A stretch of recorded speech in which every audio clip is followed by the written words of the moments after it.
Stuff ready? Okay, so yeah, today we're going to start, well, continue our fortress. We did a little bit of a stream yesterday. We got the basics set up so far. We've gotten our first workshop set up. We've also managed to go ahead and get ourselves some, just the different kinds of things that we want. We've gotten some bedrooms. We've gotten some temples set up now, one, two, three, four of them.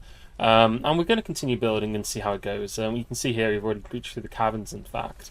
And the most interesting, I think, addition to this fortress is we've actually set ourselves up with a little bit of a room here, and this is where we are dumping logs into the earth so that we can just keep cutting down logs and secure them safely under the ground where they belong. So that's another thing that we're doing. But other than that, yeah, everything's going pretty well so far. It's our first year. We've been here for 1 year. Population currently stands at 19, which isn't amazing, but we haven't exported anything yet. We haven't actually made that much in terms of material wealth, so we're going at it pretty slowly.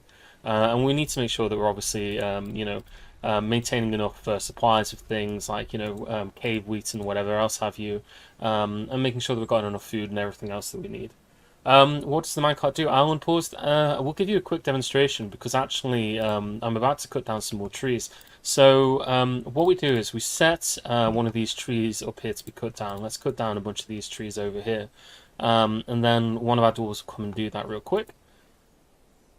We ran out of nickel bars. I guess that means that we got a task that we set up that we can't finish. What is it? It's probably just...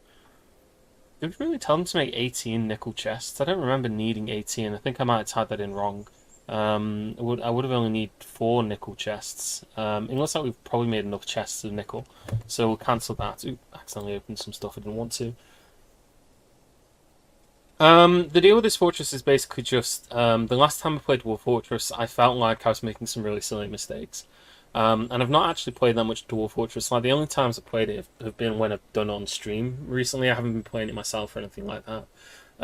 So I felt that basically I was making some kind of basic mistakes, and I wasn't too happy with how it was going. So I took a bit of a break from it, and I've decided to come back and give it another go. But we've started with a much safer location than we would traditionally do.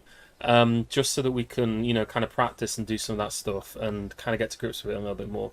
But this is what we do anyway. So, as you can see, they're now putting the wood into this stockpile. It'll take them a while to do that.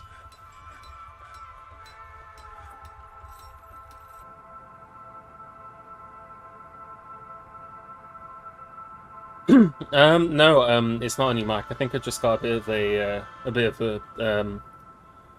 a bit of a cold, I guess. It's the same mic as always. I've just been a bit off, I think, today, so that's the only reason. I don't know if it sounds worse or better than I usually sound, so you'll have to probably worse. I feel like I sound worse. It happens sometimes, right? Sometimes you just wake up and it's like one of those days. But yeah, so as you can see, this dwarf is now loading wooden logs into the minecart, and then she pushes it down the track. And when it gets to here, the contents of the minecart gets dropped into the hole. And if we go all the way down here, you'll see we've got a quantum stockpile of wood down here. So yeah, that's what the minecart does. Usually, dwarves would have to carry wood inside, and it'd take them a very long time to do it because they'd have to go down the stairs, they'd have to go all the way down here. They'd have to stockpile it, and then there's only so much space in a stockpile, right? But instead, we can put it here. And the way stockpiles work is that we can have effectively an infinitely sized stockpile because sorry, dropping stuff all over the place. We can have an infinitely sized stockpile because the dwarves are all just dropping it into this single square. This kind of stuff's always been possible. It's just never something we've really messed around with, and I'd like to use it more because it is very efficient. Gonna deny that. I don't want anyone here. Yeah, it's just a way to, because wood is always something that's a problem. Like, what would happen usually is we get a siege, and then the fortress gets locked down, and then you just have like a big stockpile full of wood. Let's say you have a stockpile that's like as big as this room. That's 11 by 11 tiles big. Eventually that stockpile will run out. Eventually, you know, all the spaces will run out. But if you have a stockpile that's a quantum stockpile, you can have as many logs on this one single tile as you want. So you can have a far greater quantity of wood stored here by using minecarts. So that's one of the things that I'm doing. I was thinking about whether we want to do the same with stones. You could do something similar with stones. So you could have a if you were mining up here, you could drop all the stones down here. And again, another good one would be if you were to set up a like a forge down at the bottom of the ground, and you just drop everything into the earth, like all your ore and things. But again, you know, it's a for now we'll just start with something simple. I don't think... What is it that we need to really do at the moment? I don't think there's anything in particular. We've got ourselves some temples here. I think what we should do is we should start building a new bedroom. No, we should build a dining room. That should be our next task. And I think we'll build our dining room on this level here. Let's just zoom out so we can see the entire level a little bit better. This is where we've got our temple, so it's a good room to have our dining room on. We can make a fairly big dining room down here. Let's like go with like a 14 by 14 dining room. That's like a pretty big size one here, 6 by 6. Yeah, actually that's going to be off. We should make it a 15 by 15 room. And we'll also make some space for statues and things, so let's just round off these edges a little bit. What I like to do is I like to have like cubby holes in important rooms. This is going to be a massive dining room, but this could just be the mega dining room that we use for the entire fortress. Because this is a fairly peaceful embark. So, in terms of enemies, we do have the traditional enemies. There are goblins, obviously. There are elves. You know, those scoundrels. And you know, that's good for us. So. We'll have that, but yeah, we don't really have anything else that's too dangerous. We don't have necromancers, for example, which is the main thing. You know, just the more kind of standard enemies. Were you ever always a tileset user, or did you ever indulge in ASCII puritanicalism? I pretty much gave up on ASCII very quickly, especially because I streamed Dwarf Fortress a lot, and my view always was that for people watching, it's a lot easier to kind of visualize what's going on, especially there's always been a core of people who've been interested in Dwarf Fortress but have never actually played the game, because it's got this perception of being a really difficult game. So when I streamed it, I always streamed it with a tile set. And I've never believed that Dwarf Fortress is as hard as people say it is. I always thought it was a lot easier than people reckon it is. But the thing that made it difficult was like the controls, the not being able to tell what things are because you're looking at like an E, you know, is that an elf? Is that something else? You know, that kind of stuff. So I always did it with, I've always done it with tile sets basically. But you know, now that we're on the Steam version, I think there is a button actually. I'm not sure what it is that converts between Steam's the tiles and ASCII, but I'm not going to press it. I don't know where it is, but yeah, I you know, there are some people who swear by ASCII, you know, who used to swear by it, and yeah, I've just never really bothered. I've always just, you know, gone with the simple way.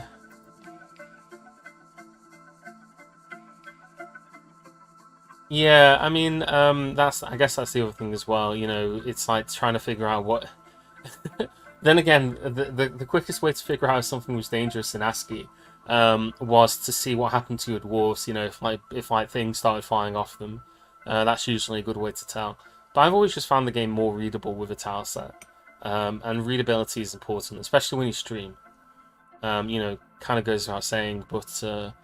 If people can't, if people are like watching you stream and they have no idea what you're doing, it's a little bit off-putting for people.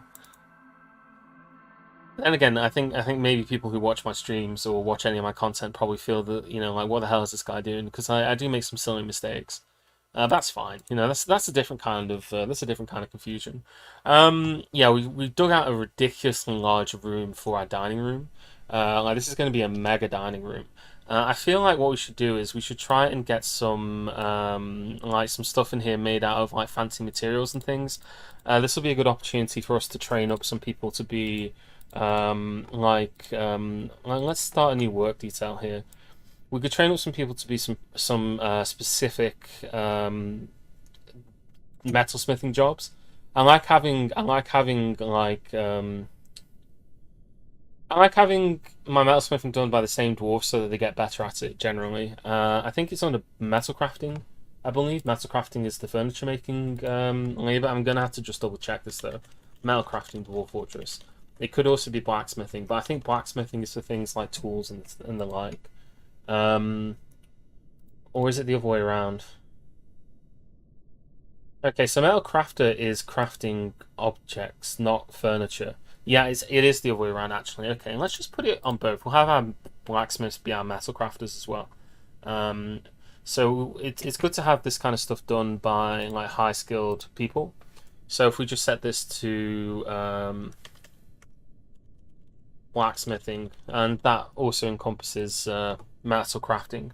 And we do already have some novice metal crafters, so we can assign this guy to do it. And then this guy here, he will be our we'll say only selected people can do this. We have also got a mechanic here. We'll throw him in there as well, so we'll have a couple of them. But this way, only these two will do it. It'll slow things down a little.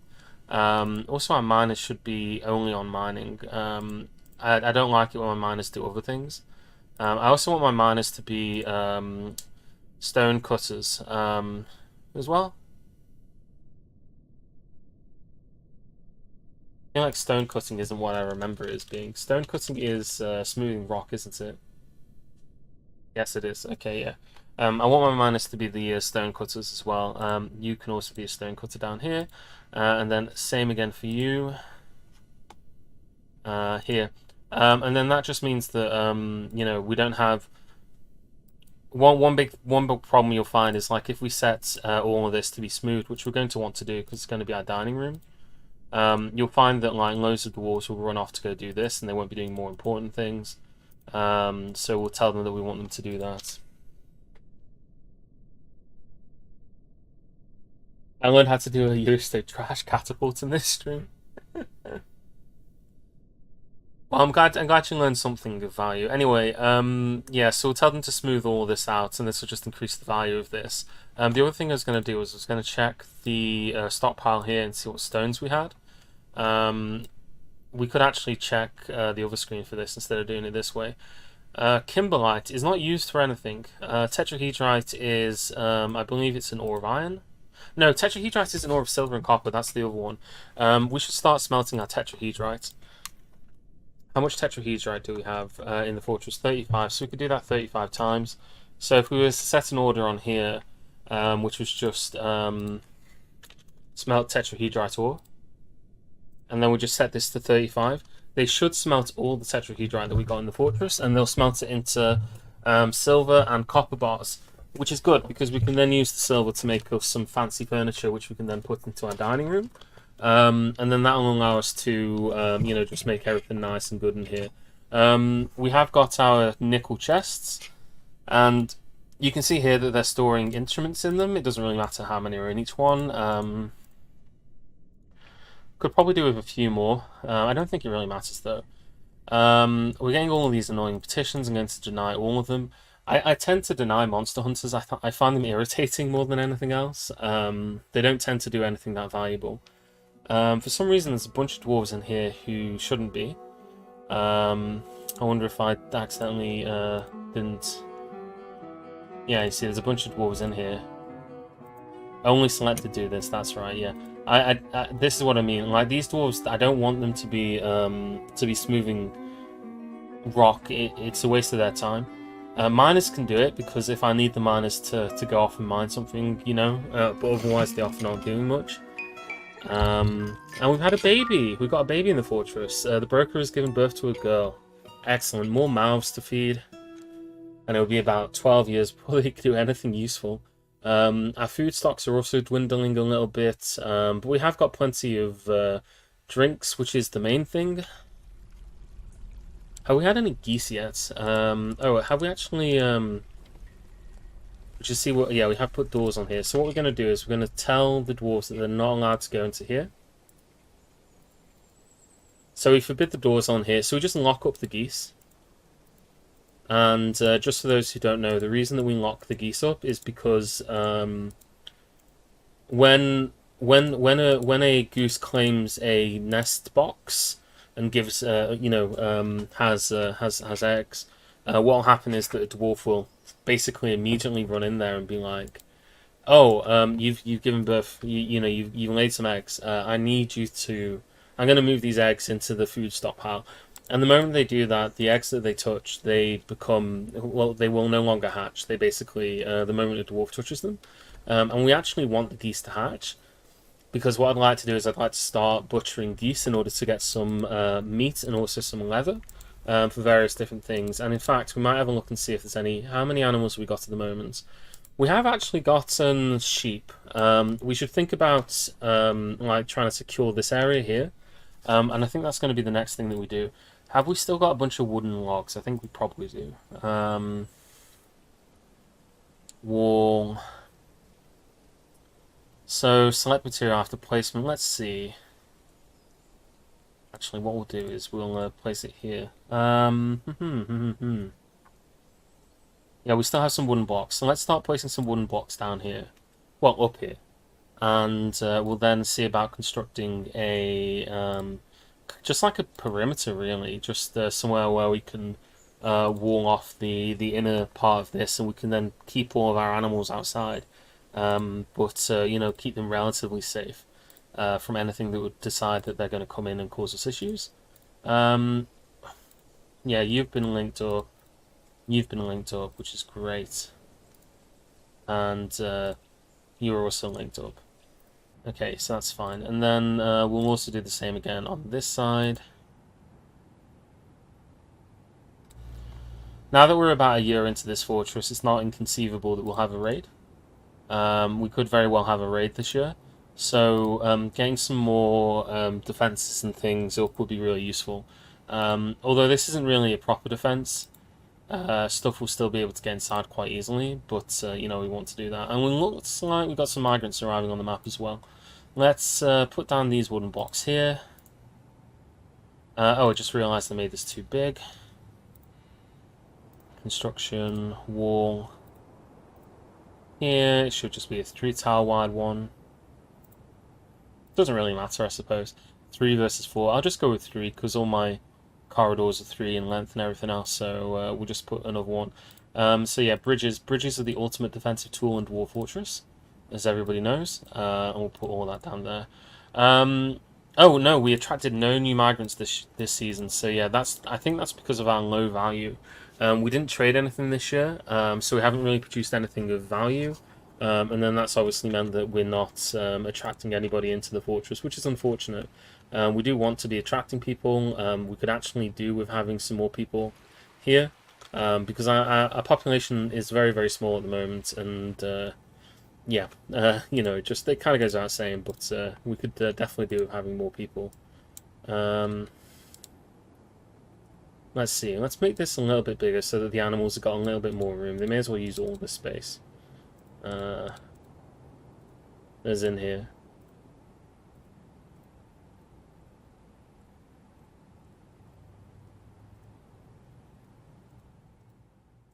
Like so. And what I'd like to do as well is, I think over here we're going to dig out a little bit of another area here. And this is just going to be for basically just a, we'll have like a kind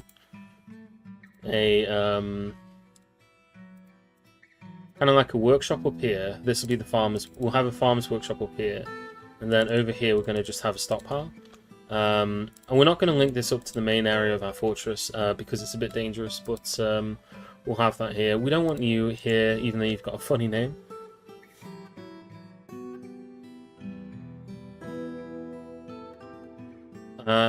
Yeah, everything's going pretty smoothly though. Nothing to write home about, nothing to complain about.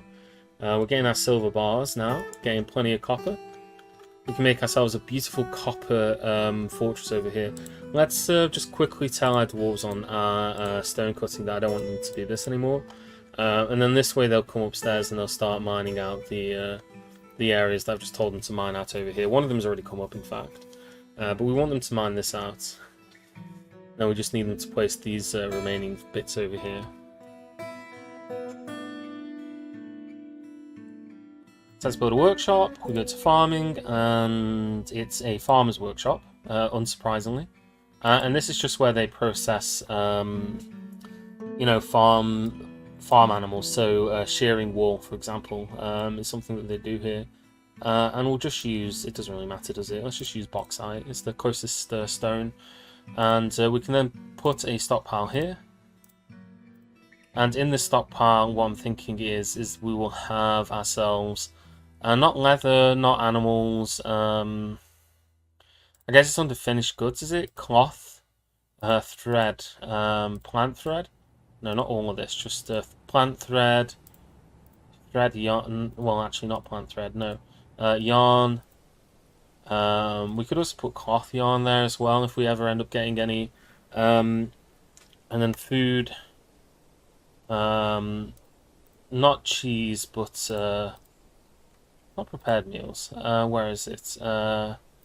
Animal extract. So this is milk, basically, but we'll put all animal extract. So if we ever get any giant king cobra venom, they'll know where to store it. So we'll put all that there. I don't think there's anything else we need to put there. Yeah, they should then use this in order to do that. So you can milk animals. So I don't think there's a way to really automate animal milking, which is unfortunate. We have got sheep, so they should be able to milk them. Oh well, if we had buckets, they would be able to milk them. Let's tell our dwarves to make a bunch of buckets. Tasks, because that's actually something we're going to need at some point. Not tasks down here. So we'll make some buckets. Let's make them out of copper. Copper buckets. Doesn't really matter what we make them out of. If we make them out of copper, then that gives our dwarves something to practice using the copper on. Get better at making things, basically. So yeah, they'll also then store all this alpaca wool and stuff, which we just had on the surface. We've had a lot of junk up there that we probably should have stored elsewhere. But yeah, you can see that they're moving all this in here now. We should also set up a bin order, I think. Have we already got one? No, we have a wooden barrel order. We don't have a wooden bin order. So let's go wooden bin and make wooden bin. And the way that we want this order set up, we want this to be a repeating order. So if there's less than 10 wooden bins available, then just make another 10 wooden bins. And we'll just have them check that regularly. And then that way we'll always have bins for stockpiles and things, but we shouldn't hopefully have too many. A lot of people really desperate to get into the caverns. A lot of people desperate to stay here for that. They're not the people I need, though. I need migrants, not monster slayers. Monster slayers don't do anything useful. They just sit there and slay monsters. They don't even slay monsters half the starting time. Half the time, they... most of the time, they don't even slay monsters. Let's just put it like that. Most of the time, they're just useless sods. Looking at this here, I'm actually going to go into my custom stockpile here. I may as well just put all of the all kinds of cloth here, except for metal thread and metal cloth. You know, all of the kinds they can go in there. Dwarves, man, them dwarves. Okay, our food stocks are dwindling, but we should be okay, I think. Part of that is because we're turning a lot of it into drinks, but they should stop the drink brewing in a little bit, and then that'll get them more food. But this is why we could do, you know, maybe butchering some more animals, or I don't know, just anything really, to try and get some more variety in terms of our food. Fishing would also be good if we could set up a fishing area. And what I'd quite like to do would be to dig this out here and build a fishing zone over on this side here. I think what we'll do is, though, maybe we'll do it up here. Because if we have the fishing zone here, then that means that we're not going to risk anything being able to get into our main fortress. They might be able to get into here, you know, which is attached to the outside, but so long as they can't get past the claystone bridge once we've raised it, then we should be okay. If we are going to do that, then let's just open that up now. Sorry, my phone making noises there in the background. And we'll want to set up some workshops for them to do fish cleaning, and also for them to put like fish and things, so we can do that.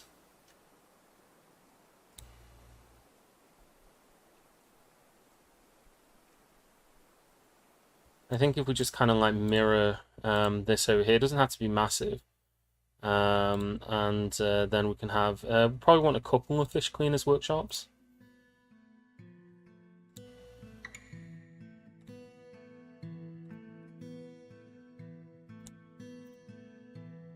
We can just have it like this, eh? Yeah, I think that'll be fine.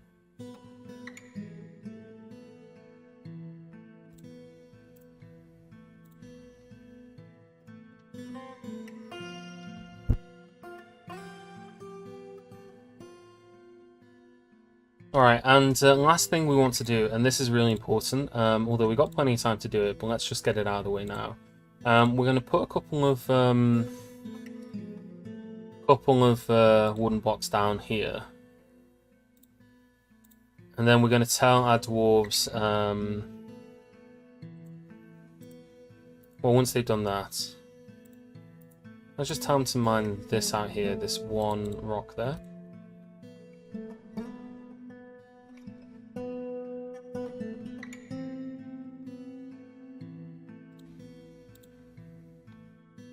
Here.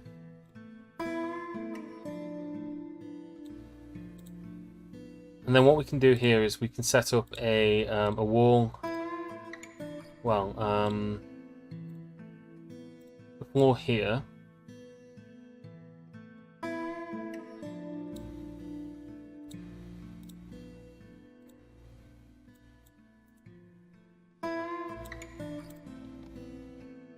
Then same again, we'll set up a floor here. And then this way, we can then just build a wall here and a wall here. And this should prevent our dwarves from trying to walk up and down the river, which is obviously not an issue now. I mean, it's obviously wet. But at least for the time being, that'll prevent them from like trying to walk across the water when it freezes over, which is something that they will do if they're given the opportunity to do it. Because otherwise what they'll do is they'll be like, oh, I need to go collect some wood from over here and I can see that the water's frozen. I'll just walk all the way down here or whatever. And it's asking for a dwarf to die, basically. And yeah, I don't need to give my dwarves extra methods of them to off themselves. There's plenty of them that are available for them as it stands. So we're not going to give them the opportunity. We're just going to deny them that opportunity. So yeah, they do have some sheep's milk. They're milking another sheep there. That'll give us a little bit more food. We're out of meat, but that doesn't really matter. We still want to try and get some more butchering done. And is this all the animals that we could have assigned to this zone? Because I think if we check up our animals here, we've got a bunch of straying lambs. Saving the game real quick. That means that we're going into Summit. Or in the Dwarven calendar, the 1st of Hematite. Because all the months are named after ores of stones, basically.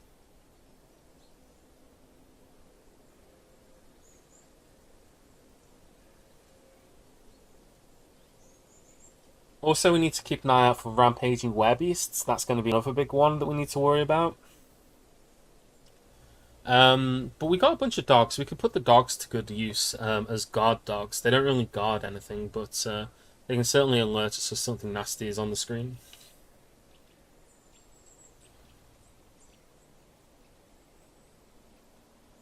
Once the game's finished saving, that is. Okay, there we go. So yeah, we got a pig. We got another donkey. It doesn't look like there's anything else that needs to be assigned. We'll just assign those so that all these animals can go in this area here. They'll die if they're not assigned to a location. Any tips for frame rate improvements? Have you got DF hack installed? That's a big one because it can help you run cleanup on a bunch of different things. That okay, first just install DF hack. That's like thing number one. It's a utility that gives you access to a bunch of different things. But one of the things it can do is help with frame rate issues by like cleaning up miscellaneous objects. Like one of the big ones is rotten clothing, which can take ages to disappear. And DF hack actually makes it disappear faster. So that'd be thing number one. Thing number two is I just look at how many items are in the fortress in general, and then see if you can get rid of some of them. And this could include, for example, rotten clothing, like burn it, smash it, sell it to traders. Like that's a big one. Just any kind of list of things that you got in your fortress. The less stuff that the game has to compute, the better. So you want to try and minimize the amount of things there are.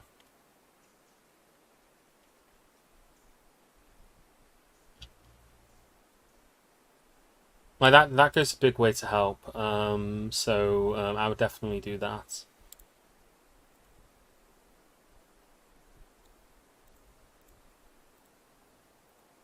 Right, so there we go. We set up a fishing zone here. So now we've got a fishing zone, and this is going to just be the only place that they're allowed to fish in. One of our dwarves is unhappy. We will check and see if we can figure out why. Probably the baby who's just born. Yeah, unhappy baby. Caught in the rain. Deucim Dimple Dies is upset because I think she was caught in the rain. Okay. Can't milk anything, can't do that, that's fine. Deny. Oh, yeah, we should tell our dwarves to get back to stone cutting. So let's get them going on that.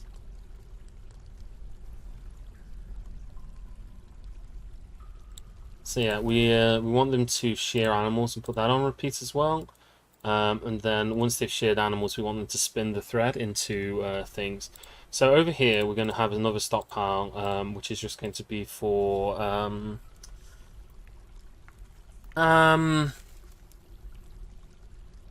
custom one for food.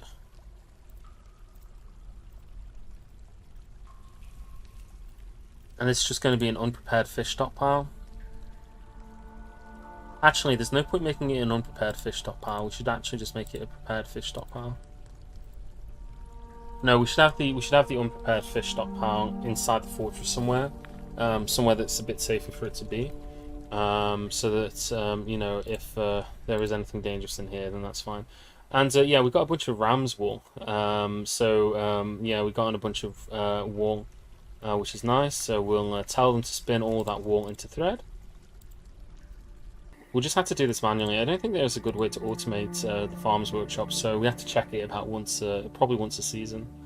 So every time the game saves, we'll just try and remember to do this, because we want to try and get all the meat and things that we can, which is good, and also we can use that to make some clothes. So yeah, we've gotten ourselves that stockpile there. Anything of note in here? No. No, you don't have to launch through DF hack. I just launched the game from my Steam list, and I think it does it automatically. Although I can't remember how I installed it because I did it ages ago. Yeah, it's just a really good utility to have. It does a bunch of other stuff as well, actually. That's really useful. Although it's not as common anymore, it can almost always fix loyalty cascades. Although I haven't seen a loyalty cascade since I've started playing the Steam version of Dwarf Fortress, so I don't know if those exist anymore. But if they do, then that's obviously a good thing.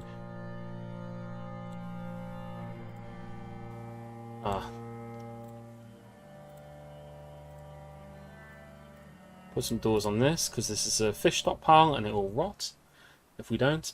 And then we want to get a couple more workshops, so farming, fishery, and we'll select material after placement. Just use claystone in both cases.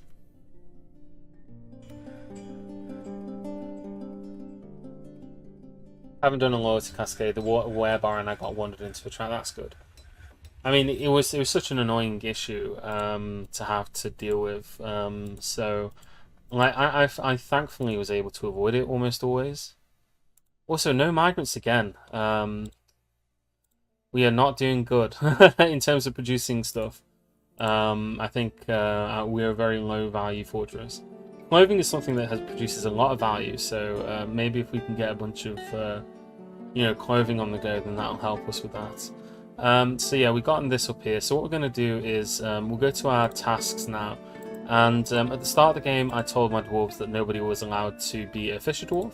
I'm now going to say that some dwarves can fish, but I want... I have to check something on the fisher dwarf work detail. Actually, I don't need to check it. What we can do is we want to have another fishing detail, and we want to go down here, and then we want to have one that's fish cleaning. We need to make sure that we have fish cleaning done. So we'll set this as another custom one, and we'll just set this to fish cleaning. And we do have a novice fish cleaner, but they're our manager, so you know, we're not going to force them to be a fish cleaner. Fish cleaning is an intensive job. Generally speaking, what you want is you want to have. Generally speaking, what you want to do is you want to have one fisher. For every one fisher you have, you want to have 2 fish cleaners, because that's how much fish a fisher can catch. They can do it really quickly. So you need to make sure that you have 2 people cleaning the fish for every 1 person fishing. We've got a bunch of animal trainers, and that's not something that we're doing at the moment. So we'll say that this guy here gets to be the fisherman, and he's only allowed to fish. And then we will have we'll make this guy here into a fish cleaner. He's only allowed to fish clean now. And then this trapper, again, useless job, fake job. You're also only allowed to be a fish cleaner. So they should then go and start doing that pretty much automatically. Basically, as soon as our fisher dwarf decides to go and start fishing. Although it looks like they're meditating on things. Oh, he's making charcoal at the moment. As soon as he's finished making charcoal, he'll then go and do that for us, which is good.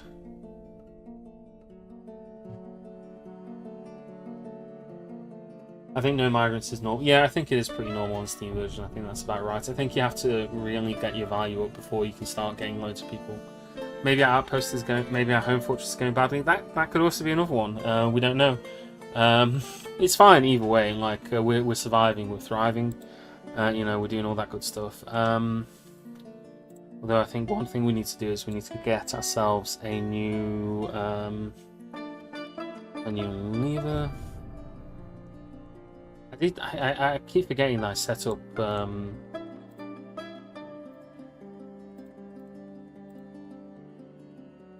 keep forgetting that I set up. I already set up some stuff down here. So yeah, we want this. We want another lever down here. We'll just throw it in here, and we'll use orthoclase because kind of matches the ones that we already did.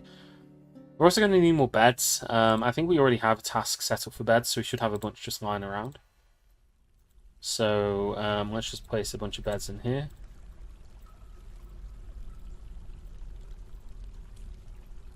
We've got 8 new beds. Nope. Doors.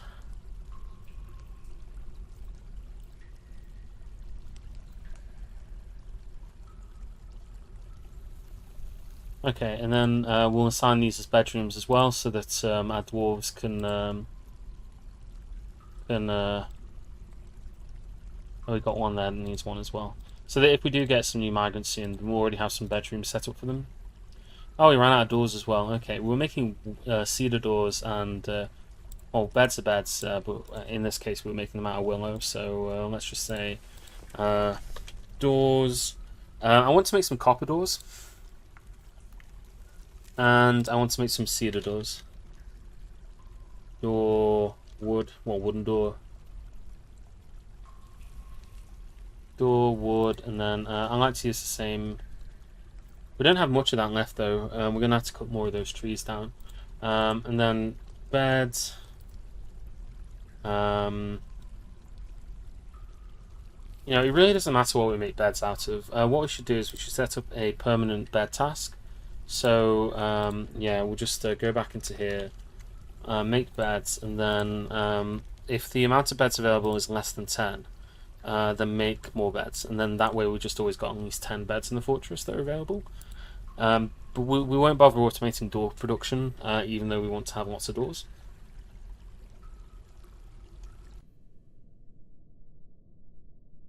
Yeah, it used to be that you could get a lot of dwarves very, very quickly. Which is great if you know for setting stuff up like your military or whatever. but it also just meant that you know, often your fortress would just be, you know, inundated with people from the get-go. So you know, I can definitely appreciate that. So you know, I understand that.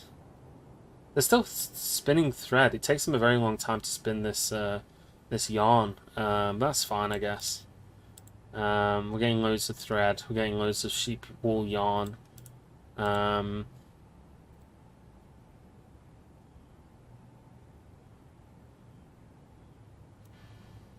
So yeah, well, from the yarn, I guess we can we'll be able to turn that into cloth.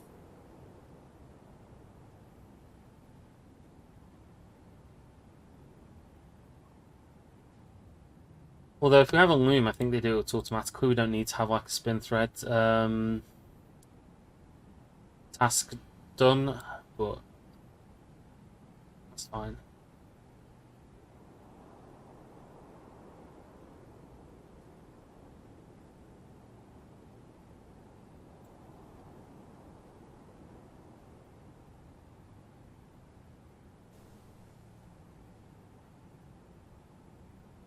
Yeah, we need to get a loom up in order to actually make it useful. Let's quickly pause that because we ran out of the right kind of log that I was using. There we go. There's some here.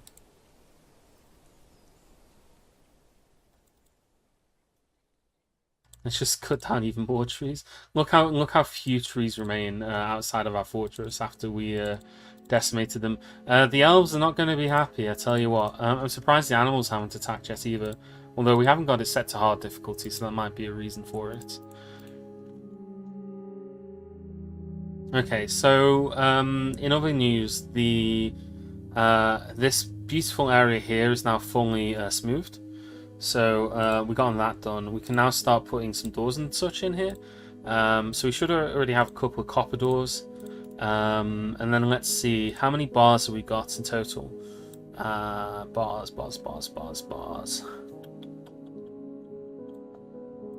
Bars. We got 13 silver bars and 26 copper bars. I believe a table takes 3 bars in order to make. So we haven't got a lot of silver. If we wanted to make if we wanted to make it all out of yeah, 3 metal bars, so the most tables we can make out of this would be 4 tables, which is not very much at all. If we could make them out of copper instead. I guess we could just make them out of copper. It's not as impressive, but it just gives our dwarves a chance to build up their skills. We can save the silver for statues. So we can make 4 statues out of silver, and then out of the copper, we can make 4 tables and 4 chairs. No, that's not right, is it? Yeah, it is. 4 tables and 4 chairs. And it's a start, and we'll obviously need to build more, but you know, we'll do that. So let's go into here. Copper table, and we just want to set this number to 4.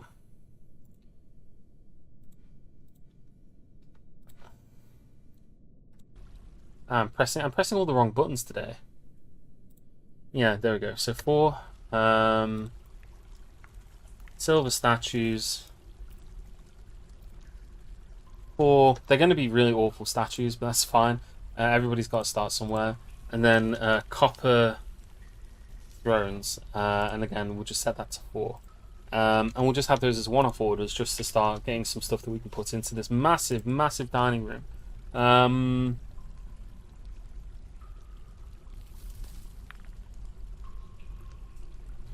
We'll wait until we got those included before we assign the room. I think we already told them to build goblets, so we should already have some goblets, I think.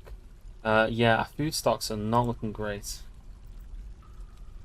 I haven't checked to see if they're contacted. We'll just wait and see if they show up. If they don't, they don't. We can always send somebody to contact them. We can send a messenger and just tell them to, you know, to demand tribute or something. I don't know.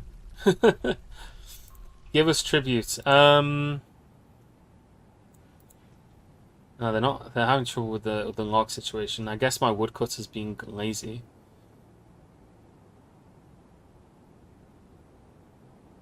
Maybe there's just not as much cedar wood around.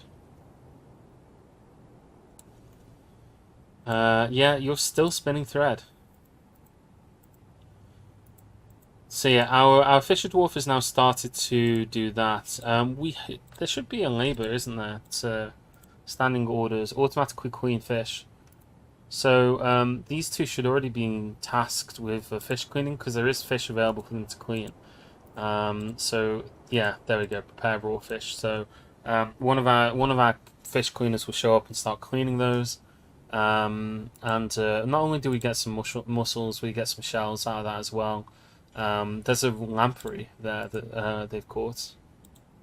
Didn't deny all petitions unless there's one that's actually useful.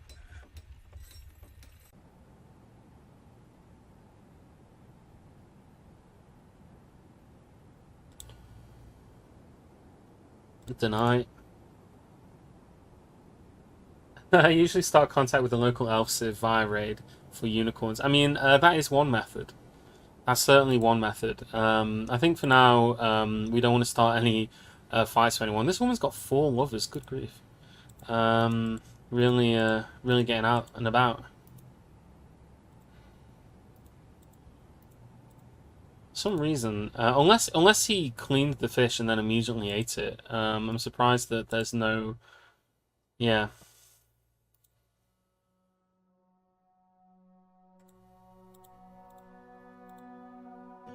Let's just see our tasks.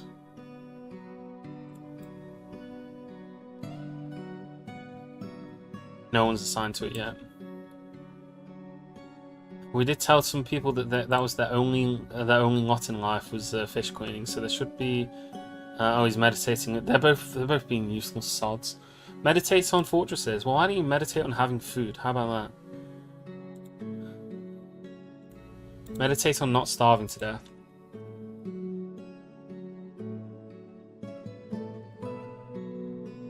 Alright. We can always get some more food. We can just set a plant gathering order. Just to quickly get a bit more food in the fortress. So we'll set a massive plant gathering order so that they go out to get some more plants and the like. And we've got some dogs that we can butcher. Although we haven't got any... we have to butcher one of the ones that we bought, that's fine. Anything else that we could butcher instead?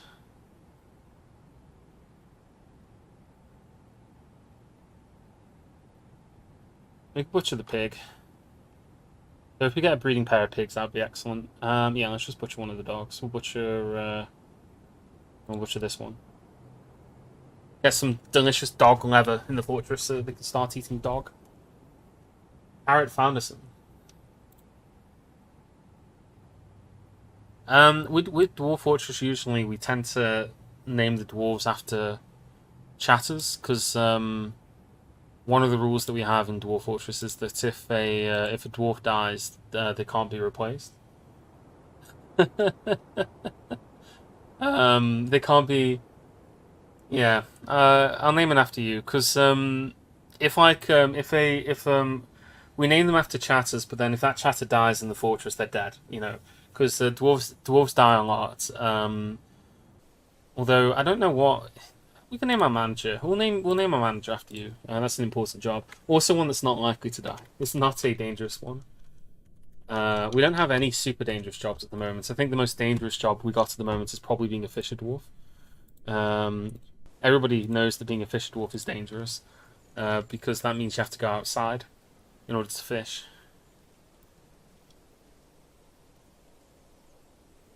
Name someone that is likely to die. We'll name the fisher dwarf after you then, bro. How about that? Where's our fisher dwarf? Should be in this list somewhere. We don't know that he's a fisher dwarf yet because he's not. He's an animal trainer at the moment, but he's going to be our fisher dwarf.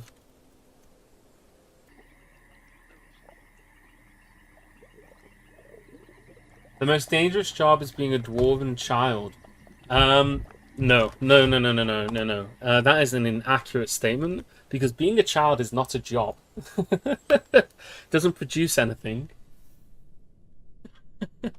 It's dangerous, yes, but it's not a job. It's just something that they do. They exist passively inside your fortress and take up space, and eat food. Uh, if you're lucky, they grow up. Like if they well, they wouldn't be a dwarf baby, but if like a child shows up and they're almost close to being an adult, that's like fine. Um, Even dwarf children, because dwarf children do some stuff. Um, Not much, mind you, but they do a couple of things that are useful. Uh,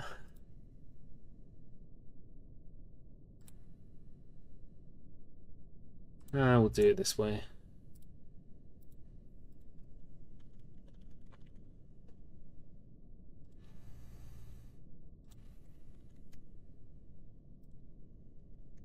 We want a lot of wooden blocks all the time, and we're going to set them to be made out of ginkgo wood, because that's the one I've been using for all of these so far. It's also got a decent colour to it. They haul and stuff, yeah. I mean, kids also used to, they already used to pick plants. That was one of the things that they could already do. Turning 3 years, yeah. Dwarven childhood is just is not fun. It's a life of stress. One of our fish cleaners finally cleaned a fish. Look how many fish are here, and look how many fish they've cleaned. They've cleaned, I think, one, at least twice I've been watching, and now one of them's gone to sleep and the other one's having a drink. I think they're shirking their responsibilities here a little, personally. Oh, we've also got some more goslings, which is great. We're going to need to butcher those eventually. My favorite is all the babies that get scarred for life from watching their military mums decapitate a goblin up close. I mean, I think dwarves still routinely bring their children into battle, which is not good, so to speak. But, that is something that they do.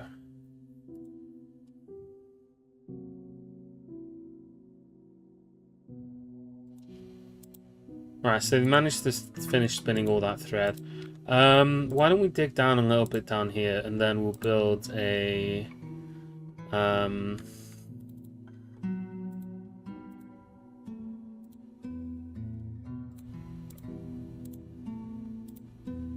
build another couple workshops down here, and these can be for making some clothes, and then we can have a bit of a clothing workshop over here. Bit of a storage area for clothing.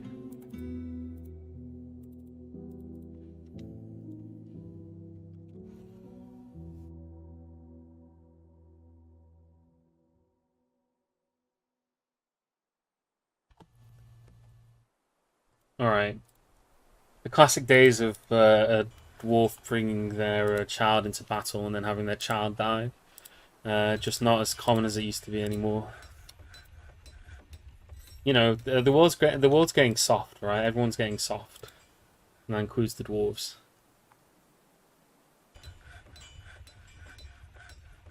Abandoning their child somewhere? No, a dwarven mother would never dream of it.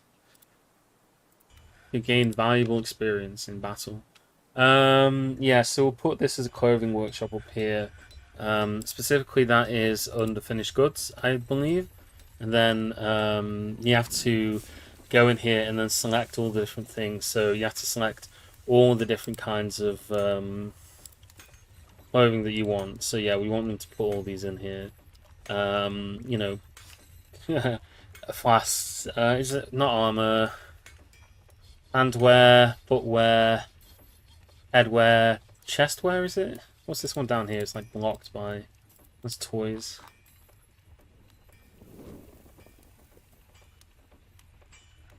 Why can't I see... does it... Oh, it does just come under armor, doesn't it? It's really weird like that. I think one thing that we can do is if we go into materials here...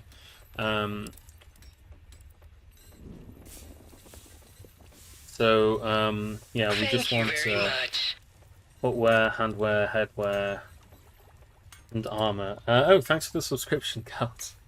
Greatly appreciate it. And then toggle this one off.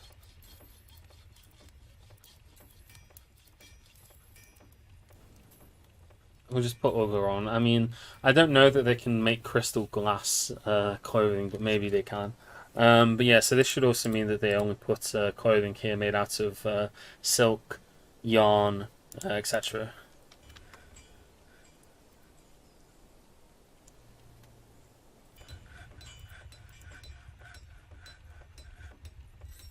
Beb Secret Paints. That's an interesting name. You're not allowed here though. not on your live, son. So yeah, now that they've set up the loom, a dwarf will go and spin the thread automatically into into cloth, and then once we've done that, we can then we can use that to make some new clothes. We can get some new clothes, and probably our dwarves are starting to have some rotting clothes issues. Although these clothes look fine. I mean, we do have the baby dwarf in the fortress, right?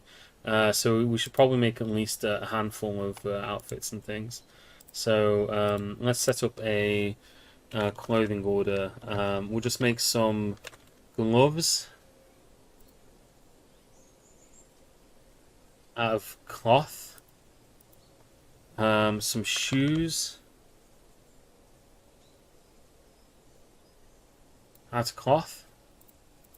And some use wood cloth.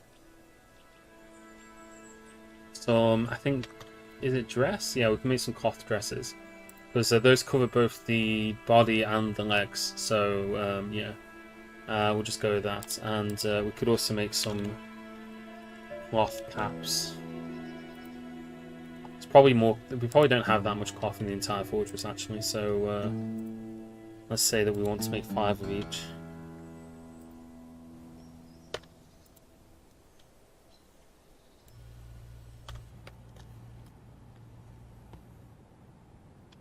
Please name a sim after me in this legacy run. You have to be here during a sim stream in order to get a sim name. We will be returning to the Sims this week. Don't worry about that. I know we haven't played any for a while, but just took a bit of a break from it because the horrible issue that happened to me, the worst thing that can happen in the Sims happened to me, and that's that's sullied my desire a little bit to play it. But we will definitely continue with that. Don't worry about that. So that's going to be a thing.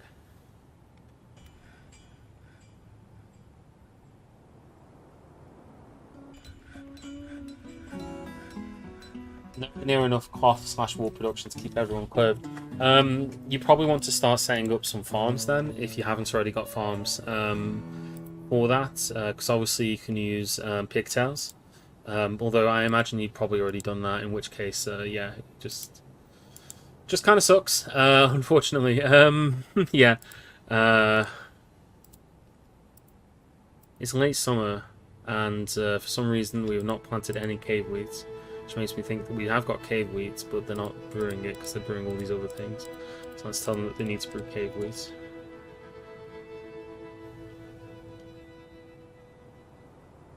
Literally burned out of all your seeds. You shouldn't be burning out of the seeds because if they're being processed, you should get seeds from it. So you should get at least the same amount of seeds back as you put into it. Well, you should get more really, but. Yeah. Honestly, the best thing to do, just purchase wool en masse from traders. That's usually what I do. It's such a tedious system. I purchase it. It's one of the things that I always purchase if I'm able to. It just saves me a lot of headache. I do try and produce it myself as well, obviously, but I think that. Producing it yourself is the far better. Buying it is better if you're able to. On my farm say no season, I don't see anything growing. I mean, have you got... God, it's been so long since I thought about this. Have you checked... They have been processed into pigtail thread, right?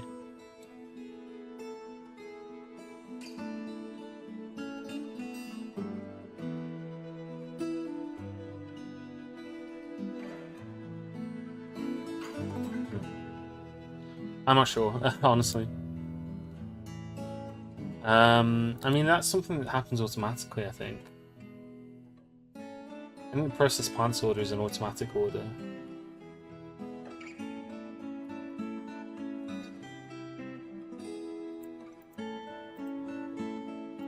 Alright, that dwarf's become a blacksmith. Okay.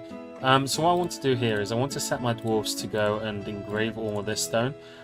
Keeping in mind we only have certain dwarves who are allowed to engrave. But that's fine, because instead of having like engraving skills spread out sporadically across all the dwarves in the fortress, we really want to concentrate them in a handful of dwarves who are very, very good at engraving. Because that means that we, in general, will get higher quality engravings, because obviously when they start out their engravings just suck. So we've got the bottom of caves here. It's just an image of a crossbow. You know, we want the quality of the engraving that they make is tied directly to their skill in engraving. It's the same for statues and things, by the way. So these statues that we got here, they're going to be really poor quality statues.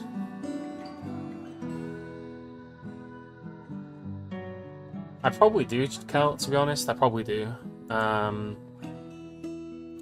Right, that's fine. So they're having trouble brewing, which means that they've now brewed all of the... Wait, they haven't brewed all the cave wheat. I want them to brew all the cave wheat. There should be 4 cave wheat for them to brew. I want them to brew that first, and then once they've brewed that, I want them to be able to brew everything else. Why have they got... Oh, yeah, they can cook ginkgo seeds, because you can't plant ginkgo seeds. So they can cook those.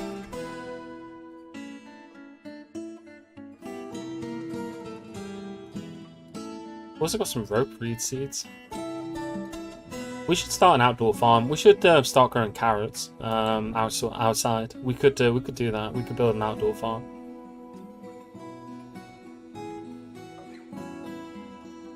Speaking of outdoors, so we've got on this system here.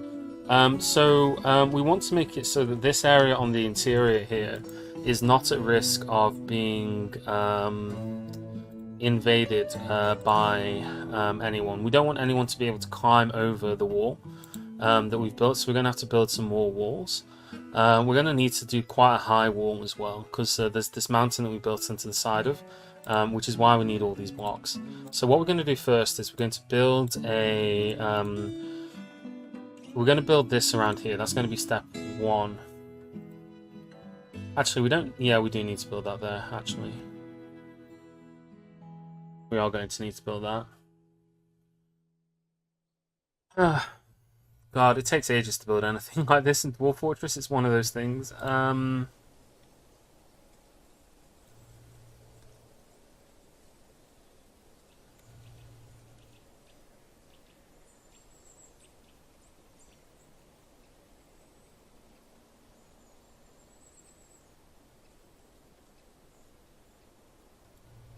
Yeah. All this wood. I've always liked building constructions out of wood, though. It appeals to me. It appeals to me for a lot of reasons. I think that basically the most dwarven material would obviously be soap. Everyone agrees, right? But if you don't have access to soap, then you would stick to, you know, you'd probably stick to metal. That'd be pretty dwarven. But the thing obviously about that is that you know, we could stick to metal. I love to have my fortress stuff made out of wood for the reason that Kelta said in chat. I like the elves to be able to come and look at it. I think that they really appreciate it when they see what we've done with these trees. And they come to my giant wall made out of wood. And they can see, you know, what a beautiful thing that we've done here. Okay, so a caravan has arrived. We did make a bunch of crafts, but let's just start making some new crafts. Rock. We got some bone, haven't we? Horn. Make horn crafts. We should have... No, we don't have any more horn, do we?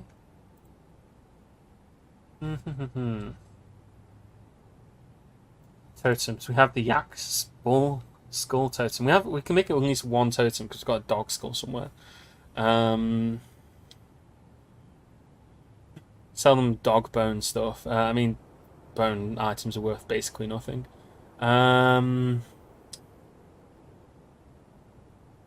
be crafts. I guess it's all just one of these. Yeah, we made some earrings, figurines. I'm looking for body parts. I should see it on the list. Okay, yeah, we got some hooves and horns, shells. So we got a dog bone skull, a stray yak ball right front leg bone. Just quite a mouthful that is. Yeah, let's just tell him to make some bone crafts, I guess. No, actually, nodgosts. Knobgosts. Make 10 knobgosts, and we'll sell those because those will be high value. And then we'll also just, I don't know, horn. Make a horn figurine. Just do that until we run out of horns. I don't think you can use hooves for anything, can you? We got shells. Make some shell crafts.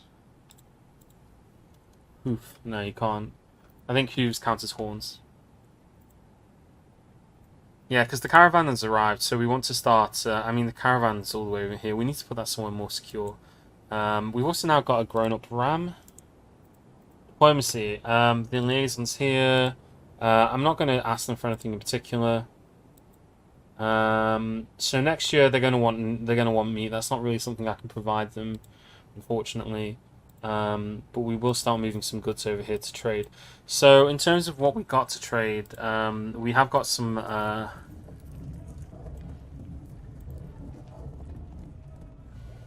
bins. So we got the finished good bin here, which contains just a bunch of junk. So we'll be able to sell most of this off. So we'll move that upstairs. Yeah, this one, this one here. Yeah, we definitely want to bring that one upstairs because it's got the most important item that we're going to sell them: the yak ball skull totem.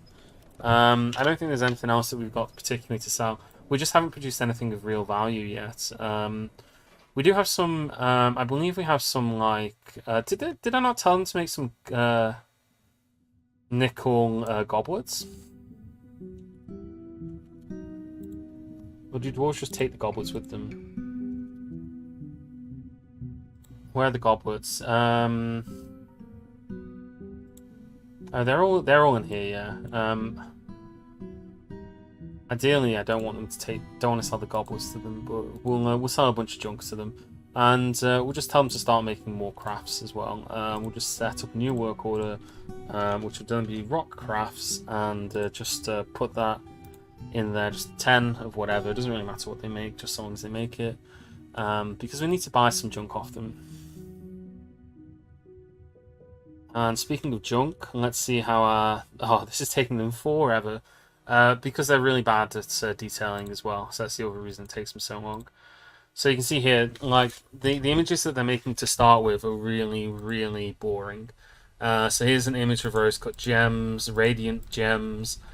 Engraved is a Tun Ushri Rurid's rendition of the Truthful Daggers, an image of tall crosses. The image is a symbol of the Guild of Hyde, a dwarven civilization. I don't even know if that's my civilization. Probably is. But as they get better at it, they'll start making more detailed engravings, and I want to wait until they finish doing all those engravings before we start putting down furniture, just because they. Just because they're not able to carve behind statues, they need to, you know, if we put a statue in here, they can't then carve this. It needs to be carved before we put the statue there. So we'll do that. And we've also got some more stray dogs. Our food stocks are rising mostly, I think. Fish have helped a little bit, not much. But they have helped.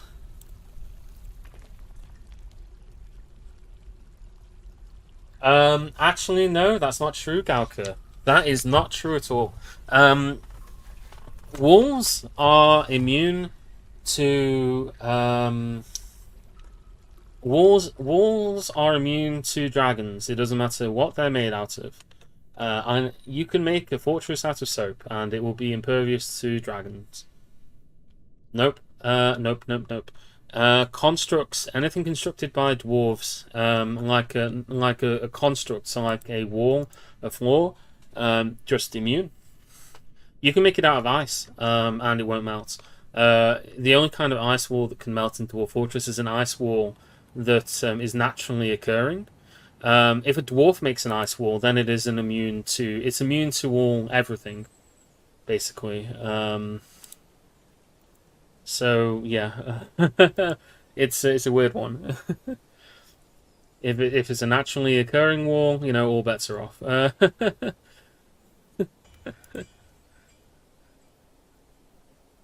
Yeah,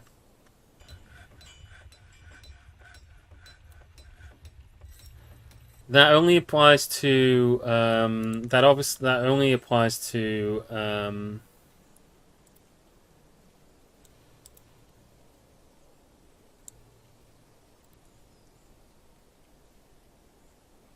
having trouble with cloth stuff, aren't they? Because they want to make it out of yarn. It only applies to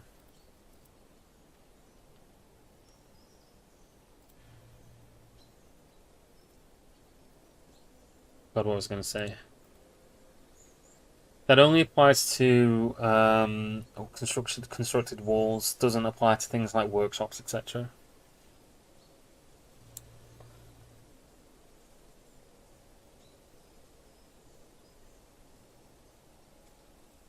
Yeah, I suppose. Also, no new migrants again. But that's fine. I want when my broker has woken up, we're going to send them outside and we're going to trade them all our wondrous goods. We've moved a bunch of stuff over here, and we'll sell them more junk.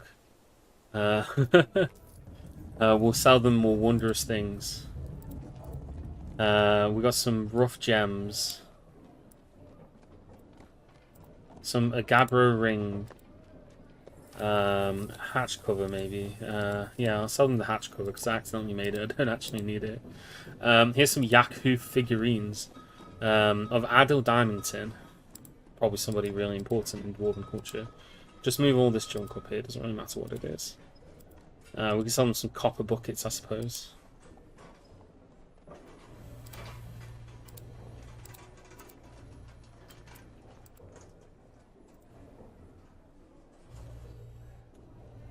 Wondrous valuables. They're gonna see these wondrous valuables and they're gonna be like, we need to migrate here. Where they're producing these high quality goods.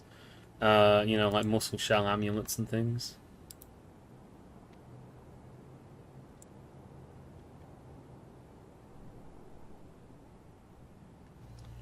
The finest nickel goblets.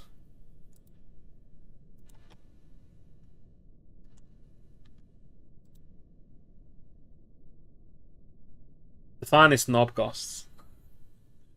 Wait, why would turn to assemble adamantine ballista bows? No. That is a big no. I mean, they can't do it anyway. We don't have adamantine. Or candy floss, as it should be referred to. They are taking their sweet time with this. I know that none of them have got any skills in it, and that's the main reason. But it just takes ages to do. It'll be a lot smoother once they're skilled up at it. So it shouldn't be too much of a problem then. Is our trader up here yet? Yeah, the trader's here. Okay, so let's trade some valuables. We got on the bracelets here. We don't want to trade the entire bin because there's some things in here that we don't want to trade. So we are going to have to click through here, unfortunately, and just highlight the things that we do want to trade. But we got on all of these beautiful earrings and amulets and rings and figurines of forgotten beasts. There's one of of Etol the boar of ape, which is, I presume, another forgotten beast. A scepter made out of rock, a ring, another ring, a bracelet, crown, an earring, a figure of moon snails, some more beautiful crowns, which is, again, it's all very low value, but it all does add up. And once we've done this, then they'll see that we traded with them. We'll sell them the skull scepter, which is valued at 14 dwarf books, slightly more than some of these other things. We'll sell them, we should just go through like this, yeah. And we'll sell them the willow hatch cover, which I made by accident. So, in terms of what we want to buy, I would like to buy some food. I like just having like a massive surplus of it, and if we buy some, then that's That's some additional food that we got. We could buy some cheese, maybe. I think before we do that, we'll buy some more wool and things. Yeah, I've got a cat in a cage made out of lead. um, and we could also buy some ale, maybe. Okay, we'll buy these. We'll buy these milk barrels because they're really low value. And we could just make some cheese. We can make some dwarven cheese, the rarest kind of cheese in the game. We could. We'll buy some not bags. Usually they bring like. Here we go. This is the good stuff. So we want to buy like a bin full of cloth. We'll buy one of those.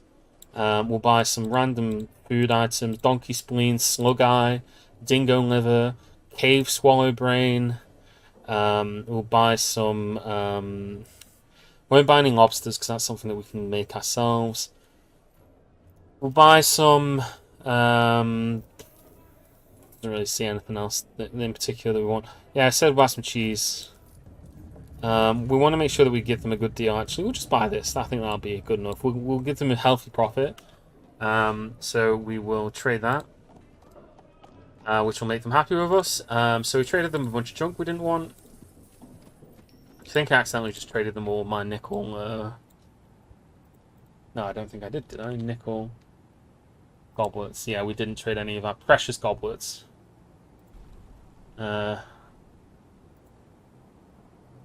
They're still over here. We've got a bunch more junk down here that we should have traded. We should have moved up.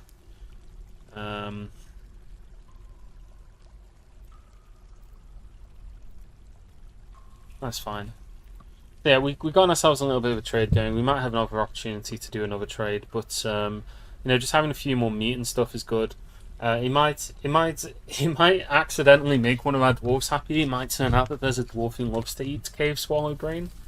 In which case they'll be pleased that they've been able to eat this rare delicacy. Dwarves are surprising creatures.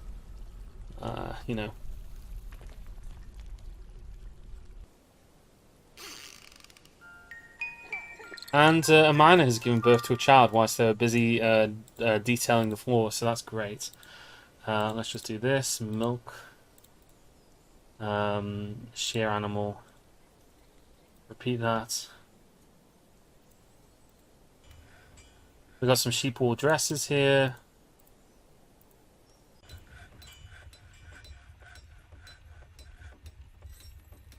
Not that kind of miner.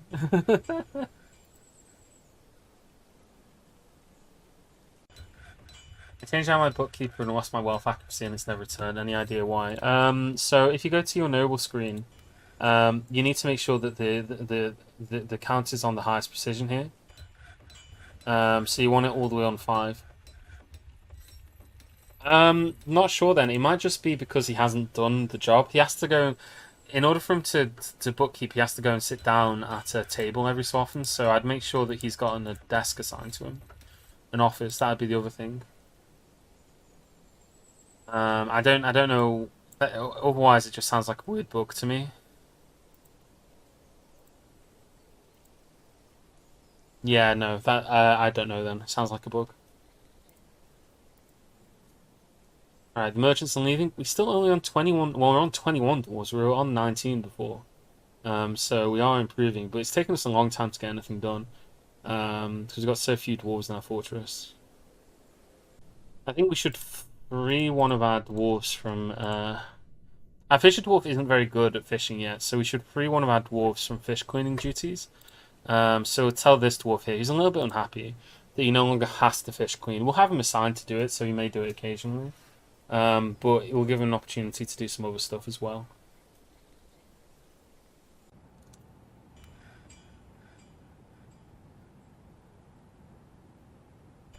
Thank you very much. Halcyon Wolf is raiding. Thanks for the raid. Were you streaming Dwarf Fortress as well, or were you streaming something else? Alright, we've gotten the fishing area fully protected now, so there's no way in for anything through the fishing area, which is good. Well, they can swim in, I guess. It's unlikely to happen, but it is possible. It's melting my brain. Yeah, it's a bit of a tricky one, but I think once you get down to it, it's not too bad. Yeah, he's milked that animal. Now he's going to make some pig cheese. Oh god, you know, we should definitely have like a an outdoor farm, so that we can grow carrots and stuff, and you know, all that good stuff. This would actually be a good location for it because we have already built a massive wall here anyway. Although, to be honest, getting everything else done is a much bigger priority. In fact, what we want to do is we want to build a new wall running the length of this here. So we'll put a wall there. This will probably not be done in time for whatever raid appears, unfortunately. We need to then have a wall on this level as well. I think it needs to be at least 3 high to prevent anything too nasty from getting into the fortress. But we have got our bridges as well. This has not been linked yet, unfortunately. I should have done that ages ago. You know, this is me being neglectful. So we've got the orthoclase here. We link it up to this building here, so they're going to go and link that. Being fiddling with the DF hack stuff. Yeah, the DF hack stuff is really useful. 3 high in battlements is my usual rule of thumb. It can be 1 high. The only reason I'm building it 3 high is just because of the kind of geography of the location. So I'm building it 3 high because it's to do with how climbing in this game works. Climbing in this game is a bit weird, but there's a specific there's walls that are climbable, and then there are walls that aren't climbable. And it's not just that we need to make walls; we need to make walls that they can't climb up. So if we had like a simple box over here, right, just on top of here, we could build a single 1 high tall wall like this. I'm not going to do it, but you could build a single 1 high tall wall here. But then on the next level up. Yeah, okay, so this is the thing. You can only climb a wall if the space above you is empty. The space above you has to be empty for you to be able to climb up this wall. So on this wall here, this part here, where there is this floor directly above it, you can see with my cursor. They can't climb this wall on this side. Because there is a floor directly above them, so they're not able to climb into this space. They're also not able to climb around the floor either. It has to be like a sheer wall. So if it was just 1 tile high, we could just build like a big rim around it to prevent them from climbing up. But because we have then got this wall here, they can climb this because you know, there's no lip here. So that's why we need to build a lip here. And then obviously there's this bit here. So that's why we need to do, I think, at least 3. But that's the basic idea. So in order to make it secure, it only has to be 1 tall. But you need to make sure that there's a rim around the wall to prevent them from climbing up it. That's the most important thing. Obviously, this will not protect you from anything that can fly. And it won't protect you if there are trees nearby. So you want to make sure that you're regularly cutting down trees that are close to you. And that's because, although it's rare, and I haven't really seen this happen often, if there's a tree right next to your wall, even if it's got a lip, the tree can be climbed, and then the creature can jump from the tree onto the wall. So, you know, that's the other reason to do that. Coincidentally, they can still climb up this side, although they shouldn't do it. I don't see why they would. Dwarves do interesting things. Yeah, they're spamming me with these orders, so we tell them to stop making corn figurines and stuff. They can keep making shell crafts because we should be getting shells regularly. But yeah, dwarves, interesting creatures. So yeah, now that we build this wall here, that should make it slightly more safer. Oh, knob ghosts. They're still trying to make those. We don't have the right resources for it, so we just tell them to stop. For those of you who are not in the know, a knob ghost is a kind of musical instrument. Musical instruments in Dwarf Fortress are procedurally generated, so they have weird names. Why they're procedurally generated, I do not know, but it is one of the items in the game that is procedurally generated. Plenty of nice, beautiful cheese and things. We've done all the animal processing that we can do here. We got our food set up. We've got some fish coming in. They're still complaining about shell crafts, but we should get some more shells eventually, as soon as we've gotten some more fish.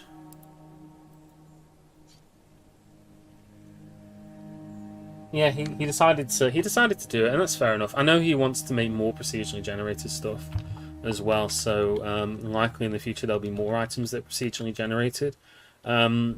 But in the current Dwarf Fortress, that is the big one that is procedurally generated as far as like the items that you can make are concerned.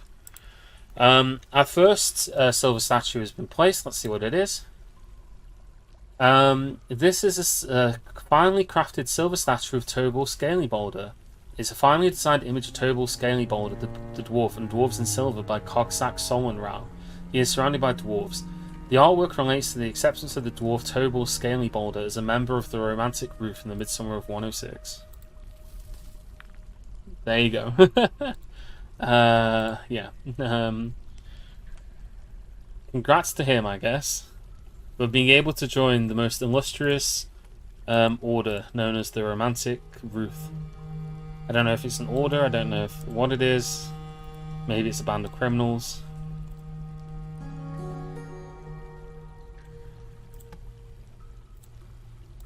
Let's get some copper thrones in here.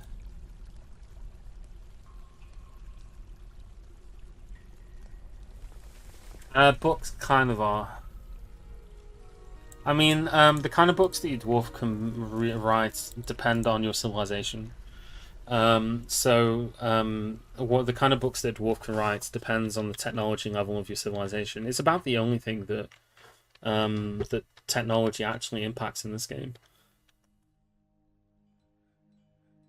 That, well, knowledge, I guess, like civilization level knowledge. I guess the other thing is animal training. Our dwarves are very happy. We've got 12 incredibly happy dwarves.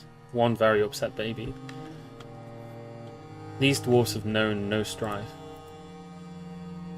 A bunch of seeds in this guy's chair. These dwarves have been down here eating carrots and things in their offices.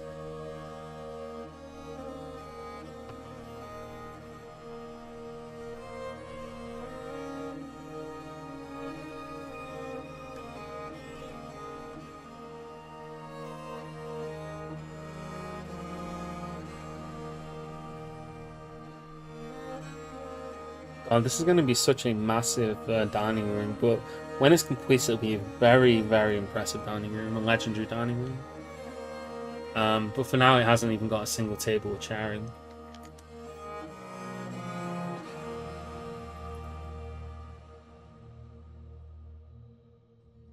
I imagine a table and a throne made out of copper are not very comfortable to sit on. Or to sit at. Can you imagine banging your foot, your knee on one of them by accident?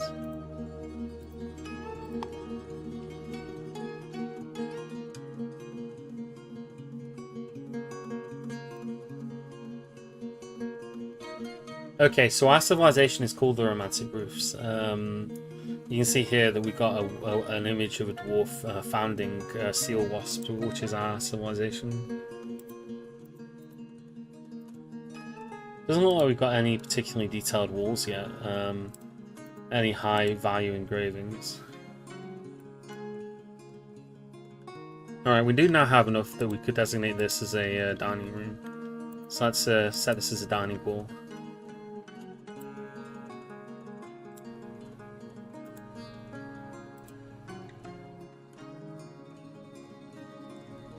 We'll call it the Copper Hall.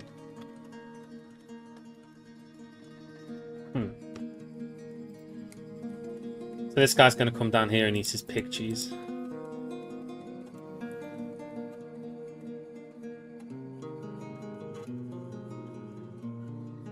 Just an entire roll of pig cheese in one bite. And that's one of the funniest things about Dwarf Fortress is that the size of the food doesn't actually matter to how much it helps the dwarf satiate his hunger. A dwarf will be happy using basically any if you cook dragon eggs, a dragon egg in game is about as large as a dwarf is, but a dwarf can eat it in the same amount of time that it takes him to eat a cave swallow egg, and both of them will make the dwarf as will satisfy the dwarf the same amount. Also, we've now got dwarves leaving dresses on the floor, which is never a good sign. That's not something that we want them to do. So we'll what we'll have to do is we'll have to build some cabinets. Maybe we'll make the cabinets have something nice as well. How are we looking in terms of our bar situation? We've got 19 bars of silver. We've got more copper bars. We've got 56 bars of copper now. So we could make loads more tables and chairs. Let's make 5 of each.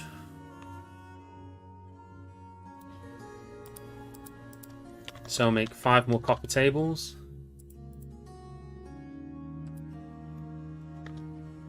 And let's make 5 more copper thrones.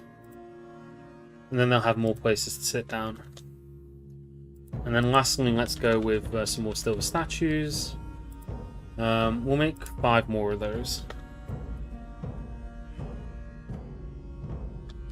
So that we can get this beautiful dining room complete. And we'll place another mystery statue over here. We'll see what other kinds of statues our blacksmiths have been making. Are there any fine pictures of cheese yet? Possibly. We've gotten a lot of pictures, so it'd be hard for us to check all of them. So far, none of them look particularly good. Here's an image of a dwarf on the floor. An image of a bucket. Of round gems. Yeah, nothing too exciting.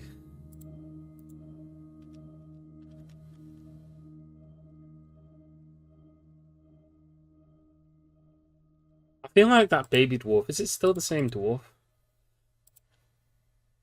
This dwarf was caught in the rain as a baby and has been despairing for her entire life. She's 1 year old, and just the memory of having been rained on is so traumatic. Is all she thinks about.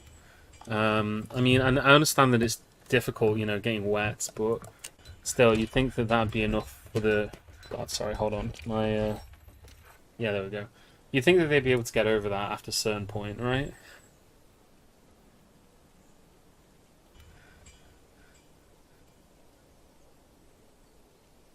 I guess not. Add new tasks, cheese, milk, do both of these.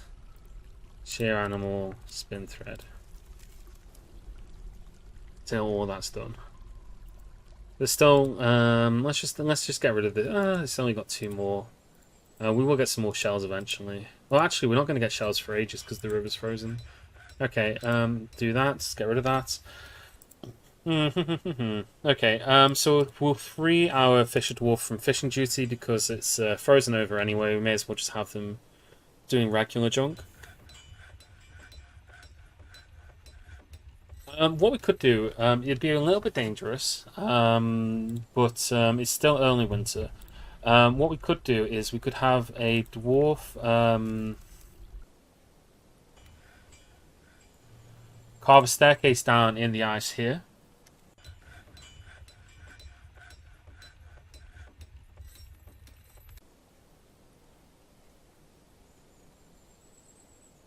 So we'll just have a dwarf come and do that real quick.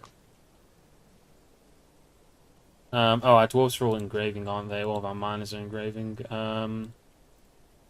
Yeah, let's set them to no longer do that.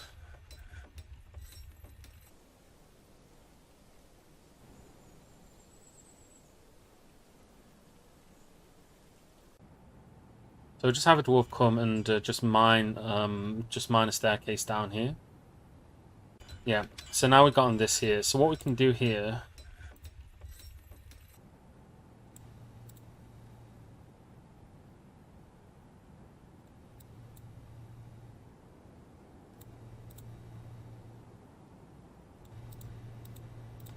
Is mine all of this out. We're just mining the water out.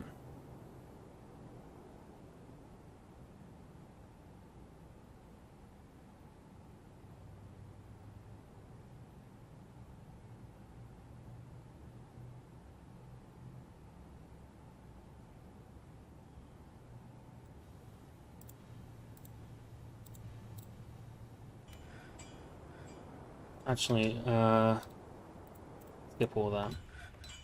Okay, and the reason that why I'm doing this is because we can now come down here and go to our constructions, and then we can set vertical bars. Wait. Constructs. Oh, can I not do that because there's a ramp there? Okay. Fine. Uh,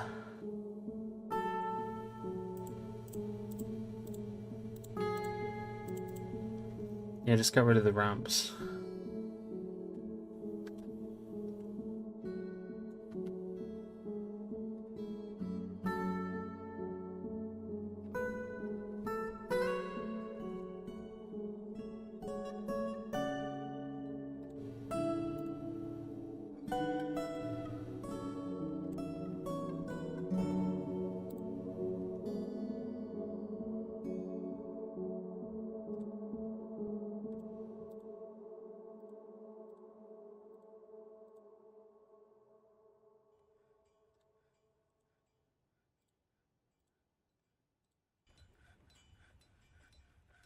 There you go. And then we're going to tell them to construct those bars there.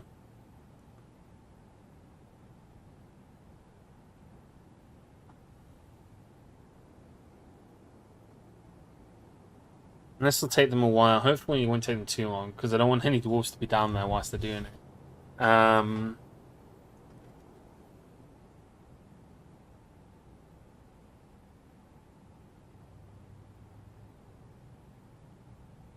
Yeah, so we're just building bars here, and then that'll mean that nothing can swim into the fortress.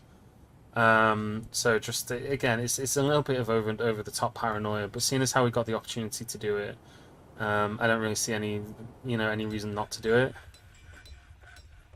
And that'll just prevent things from like swimming through the bars, because the bars will be in the way.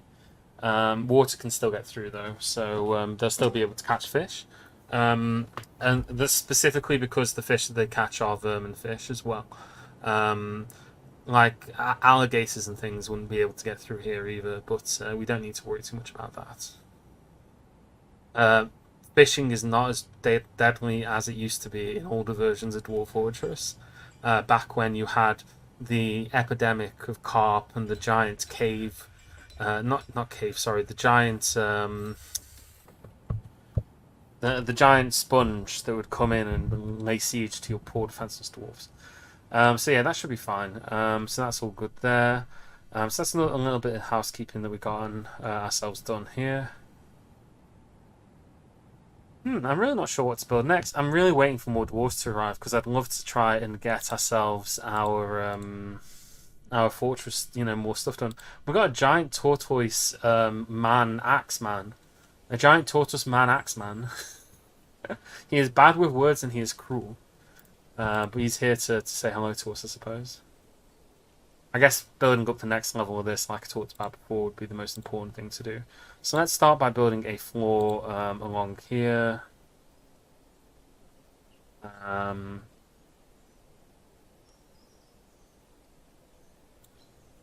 Yeah, this may be the wrong place for it, but I'll just do it anyway.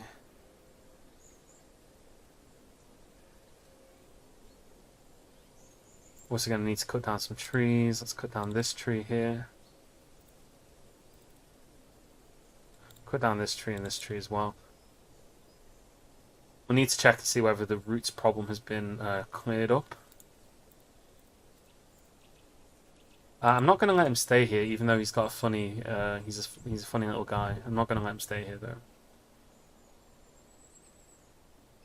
Next, you'll tell me that elephants don't thirst for blood anymore.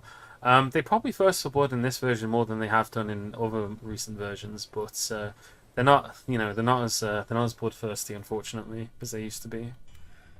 Although in the Steam edition, the wildlife can get a little bit cranky at you, especially if you cut down too many trees, which we have done a lot of and are in fact going to continue doing, because we don't respect the wildlife.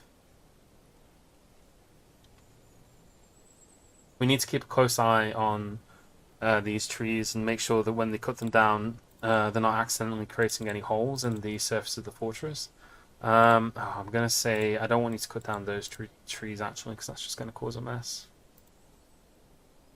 if I tell them to cut down this tree, some of it will fall into the river, and then dwarves will be collecting it from the river, and then the river will unfreeze and a dwarf will drown. I can feel it. You know, I've got an intuitive sense of these things.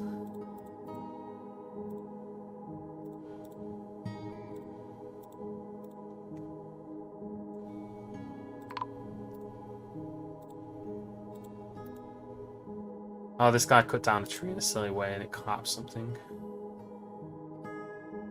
I don't think anyone was hurt though.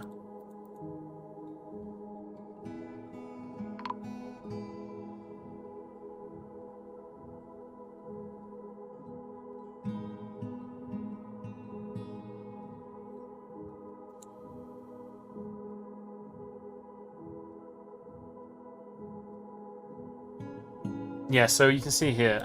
So when they removed this tree here, because there was nothing directly underneath the hole where the tree was, you can see it actually created a hole in the surface of the fortress. So you need to keep an eye out for these things. So we need to just place something. It doesn't really matter what. Place some more of our ginkgo wood blocks here. Just make sure that you patch any holes that you accidentally create. You can see there's another one here. And that one obviously leads directly into one of our workshops. So we need to make sure that we're patching these holes because if we don't, then an invasion can find them. So this is why you have to always be careful when you cut down trees. You should, as a rule, try and avoid cutting down trees that are directly above your fortress, because it can cause issues like that if you're not aware of it. But that's fine. We know that this would happen and we're prepared for it, and that's why we're keeping a close eye on this. Just to make sure that there aren't any secret holes in our fortress floor that we otherwise would not know about.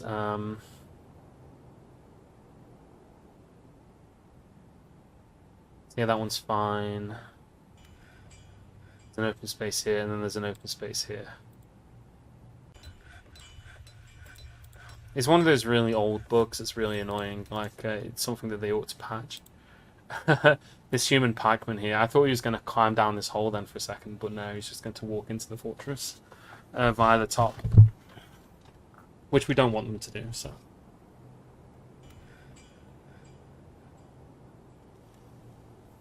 we got. Have we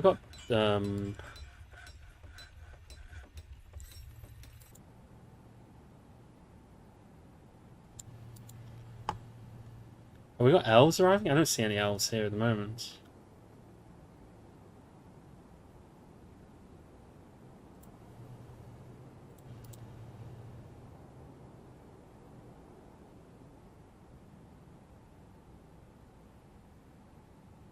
Okay, so we've made more silver statues. Look at our beautiful geese farm, by the way. We've farmed loads of geese. In a couple of years' time, we'll be able to cull the geese. And once we've done that, we'll be swimming in goose fat and all sorts of beautiful and delicious things for our dwarves to eat.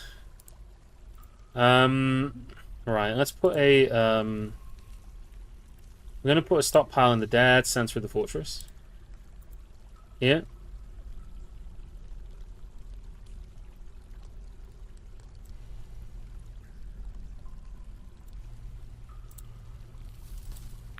Cancel. So we're putting a stockpile right here. It's going to be a finished goods stockpile. It's going to take from there. And what we're going to do specifically is it's going to be a stockpile for finished goods. All except not all, because it's only going to be for, you guessed it, goblets. So you put that there. So that'll just mean that they'll stick the goblets in something in there. Lumhelm board, you are not allowed to stay here. Okay, so that's set up there. Don't see any other problems. Right,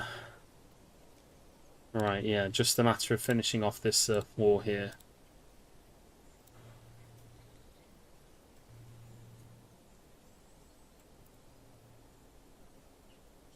Actually, I do see some problems. Why did I do it this way? I'm an idiot. I need to have constructed a wall here.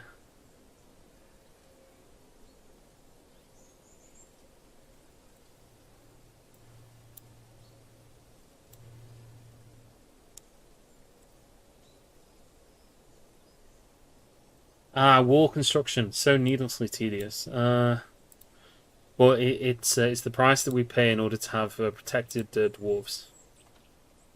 So let's use up the rest of our blocks here like that. And we'll start turning them to make some more ginkgo wood blocks. In fact, we'll just do that now. Wooden blocks. Make 40 of these. And again, just keep using that precious ginkgo wood. Because we're going to need lots of it.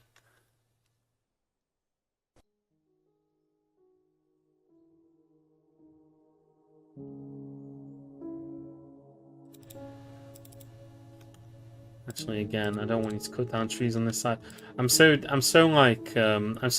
for them to disappoint me. That I'm not going to give them the opportunity of disappointing me by giving them any cut down orders anywhere that could potentially cause them to accidentally like chop down, like get trapped on the wrong side of the river. Like I know that if I tell them to cut trees on this side, the ice will melt, and then a dwarf will be stuck over there, or a dwarf will be on top of the water when it unmelts, and they will drown. I can feel it. I feel it in my soul. It is just like, I don't know, intuition, something else. I just know it intuitively that this is what a dwarf will do if I give them the opportunity to do it. That's what the dwarf will do.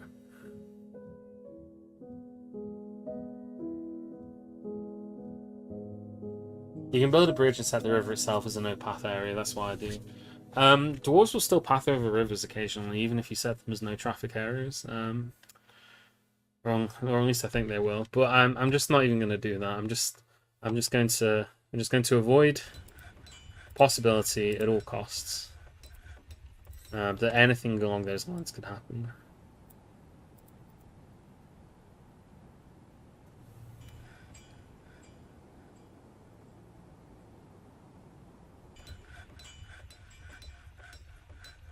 Can you build a metal bridge? Yeah, you can make a bridge out of anything.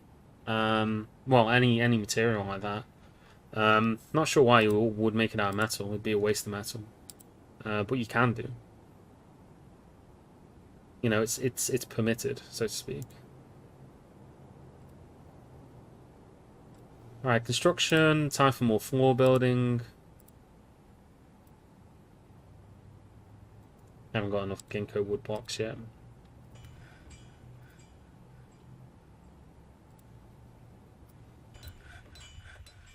Yeah, just use all those remaining blocks that we got. Yep, you can make one out of soap. So long as it's a block, you can make it out of it. So you can make it out of soap. Is it dangerous making a wall out of soap? Nope. It is perfectly safe. It won't melt. It won't dissolve in the rain. It'll be fine. Your dwarves will be able to live in it. You can't make statues out of soap, unfortunately. At least not in this version of Dwarf Fortress. Maybe if you download a mod, you can.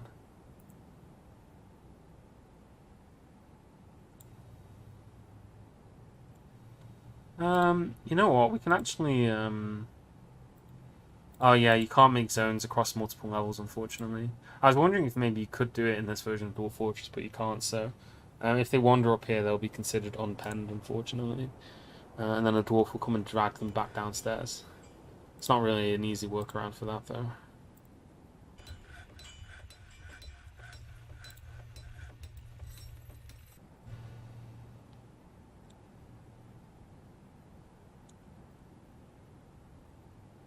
Construction floor.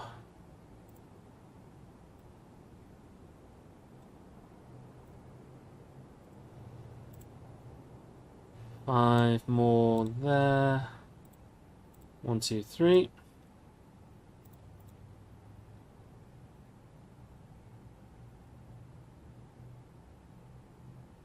You should still be able to make walls out of soap. I'll be incredibly disappointed if you can't. Because that'll mean that I won't be able to do Soap Fortress without modding the game. Which has been something that we've tried at least twice in older versions of Dwarf Fortress. And I do intend to one day do Soap Fortress again. You know, I consider it something of a classic, basically, of this channel when it comes to Dwarf Fortress, is making the Soap Fortress. So, you know, I'd be disappointed if we can't do that. But I mean, I guess we'll have to see, won't we? Man, that would suck though if we can no longer do Soap Fortress.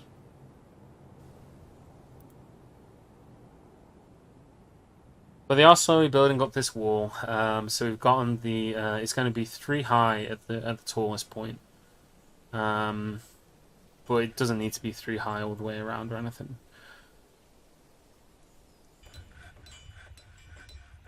Build a dam out of soap. I mean, we don't need to do that. We've got river access over here. We don't need to dam off the river or anything like that, so we're not going to do that. We haven't even gotten any soap in the fortress yet, so it's a little bit premature to be thinking about that kind of thing. At the moment, we've just gotten all the usual dwarf stuff. We've gotten a dining room, which has got 2 tables in it. And so far, there are no goblets in here for some strange reason. Huh.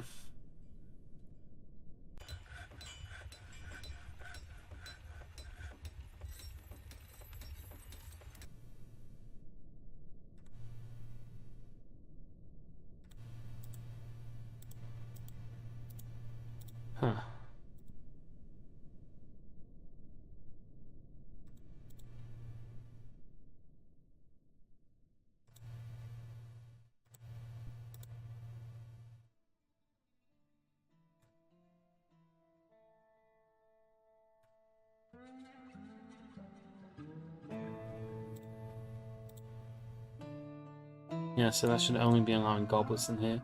I mean, eventually they'll bring goblets in there, I hope. It's not super important. I think they'll just carry goblets with them, actually, so I'm not 100% sure. But I tend to put a goblet thing in there just to be on the safe side. Oh, I've also not got my miners finishing that engraving. I should get them finishing that. Let's go into labours, engraving. I only select to do this. So that they can come down and finish engraving this this beautiful dining room here with the multicolored walls, the lapis lazuli, sorry, floor and everything else. All right, we've made all the remainder of the wood blocks. Hopefully, this will be enough wood blocks to finish this mega construction. So now we just need to do the floor around here. I've got 122 blocks. And then the wall that stretches all the way around here.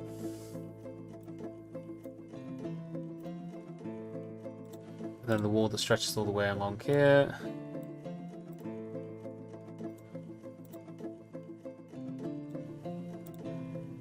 And the floor that stretches all the way along here.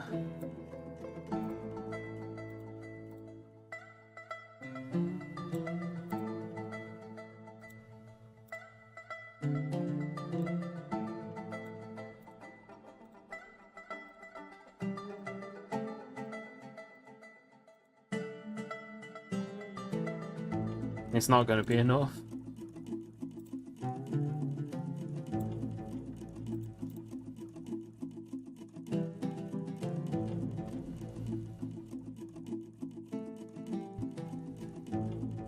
There we go. Excellent. Excellent.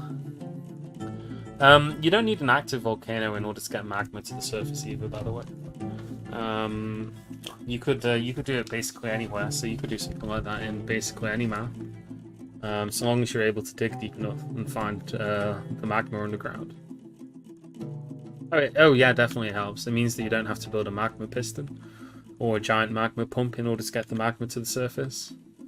Oh, we're going to get spammed with construction incapable messages because the dwarves are going to be trying to build things in weird orders, which prevents them from being able to do it.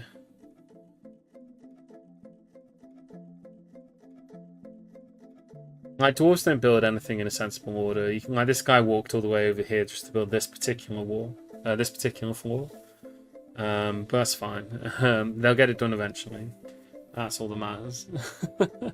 Just so long as they get it done, I'm not too concerned. It's spring now, which means that we've basically survived another year. I don't think we're going to get an invasion now for a bit, so we got a bit more time to get all this complete. We should be dead secure for anything that's coming. And the nice thing is that with this setup, we'll be able to prevent our lambs and sheep and everything else that we got up here from dying, which would be good because then we'll be able to make sure that we've got plenty of meat and everything else that our dwarves love to eat. Delicious dwarven cheese. Although we don't make dwarven cheese, we only make sheep cheese and pig cheese occasionally, and yak cheese occasionally. We don't have the technology to make dwarven cheese.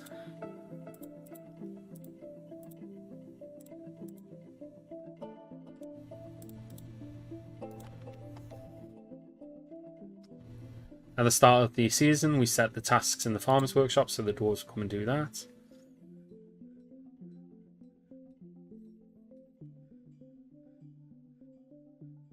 Dwarven cheese is called dwarven cheese, but it's actually cheese made from maggots. So it's maggot cheese.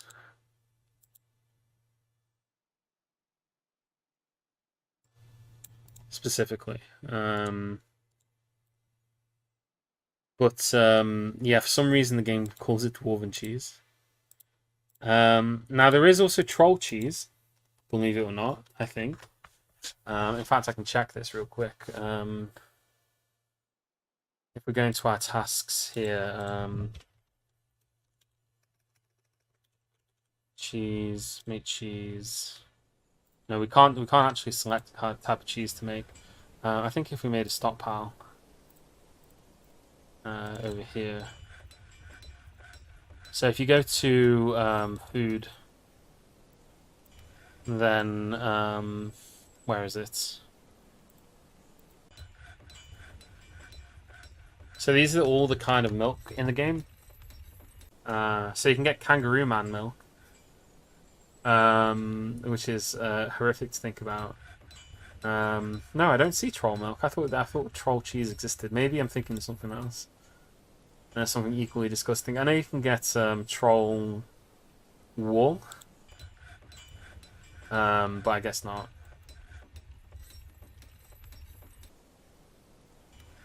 You can get Attendance of Writing extract if you ever wanted that, and here's all the different kinds of Forgotten Beast extract. But yeah, we don't have to worry about any of those things.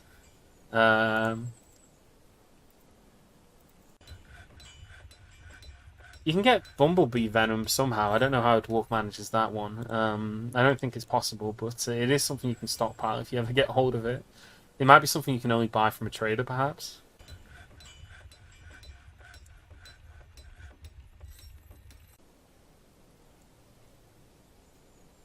Alright, so he ran out of creatures to milk, set make cheese. So he did get some more milk, so there's some buckets with milk in it. Some guys petitioning us. I've got plenty of food now. It might be good to start making some fancier meals, perhaps. Yeah, perhaps we should do that. Perhaps we should set up our kitchen. So let's go to our labor kitchen over here. I don't mind cooking that, but I don't want to cook anything that can be brewed. So we can cook the leeks, but we don't want to cook anything that can be brewed into beer. Seeds, we can leave all of these except ginkgo seeds, those we can cook. Drinks, we'll allow them to cook. And meat and fish, except for tallow. Any kind of tallow, we don't want them to cook. So we don't want them to cook the dog tallow either, because they'll use that in order to make ourselves some nice, delicious soap later on. But we'll tell them that they're not allowed to cook anything else. So let's just set up a task. We're not going to do an automated one yet, but we'll say lavish meal, prepare a lavish meal, and let's just prepare, I don't know, 25 of those? Get us some nice meals. We have got the kitchen ready to go for this, so we can do that here. We don't have a stockpile for prepared meals though, if I'm correct. Like this stockpile here, I don't think it accepts prepared meats. Oh, it does. Okay, so we're going to tell them that they're not allowed to put prepared meals here. We're going to go down to our... so over here we've got our dining room. So why don't we build a... I'm not sure how we'll build this actually. What I want is I want to have like a room for them to store drinks in, and I guess like a room for them to store prepared meals in, just so that there's, you know, it's close to the dining room. So we'll do this here. Well, it doesn't need to be anything too complicated. It's just a room for them to put some stuff in. We'll also carve out some spaces so we can put some statues down here as well. But we'll have 2 stockpiles, one for prepared meals and one for drinks. And we'll have the dwarves bring all of that downstairs just so that we've gotten plenty of that. An elven caravan has arrived. Gross. Maybe they arrived last year and I didn't notice. If I did, what a shame. The elven caravan has arrived. I mean, I'm happy to trade them junk. You know, we might be able to get some interesting animals out of it. But we obviously need to be careful about what we trade with them. Do we have any... We have some scepters. We have some crowns made out of mussel shell. Let's sell them these dogbone knobghosts because those are pretty high value. Instruments are high value objects, so it's always a good one to sell if you're curious. Bins.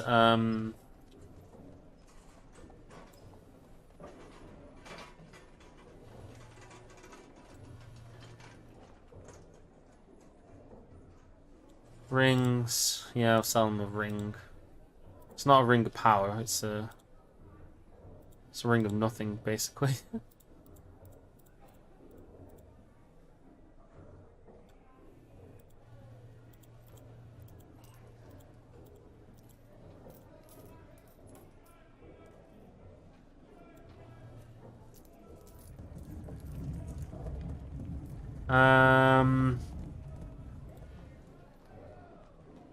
Yeah, that'll do. Hi, debating buying the game, but don't know if I have the intentions to ban. Is it a game which uses minimal brain capacity, or is it full on? Dwarf Fortress is a little bit full on. It's a game that can be very mean, and it's quite easy to mess up in Dwarf Fortress. Like, it's not hard to accidentally do something that just kills your entire fortress. The classic thing people say about this game is that losing is fun. Because you know, especially with your first few fortresses as well, you'll probably find that you know, a lot just goes wrong, and you have to struggle through a lot of kind of like you know, learning the weird intricacies and everything else about this game that kind of makes it tick. But once you got it down, and once you kind of get the weird intricacies, it's not a super hard game. It's not hard to make a fortress that's self-sustaining, and you can have a fortress last for a very, very long time without having to do too much in terms of management. It's just that you can then have something arrive and it just like murders all your dwarves because you messed up or whatever. You know, that is something that could easily happen. For some reason, these animals are running away scared. There's something over here that's scaring them, and I'm not sure what it is. Creatures, or the... It can't be buzzards, can it? Could be, although they're over here. But I can see that the animals are trying to escape, which is irritating. They will come back into the pasture because I'd also go and repasture them, but they're being irritants.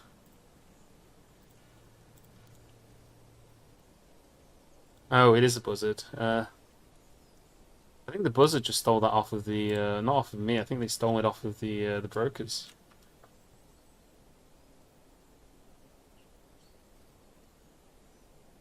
All right. So I've asked my broker to come here, but my broker is doing anything other than coming here. Yeah, the buzzard is stealing from the elves. It just stole a bunch of stuff as well. All right, where's that sodding trader?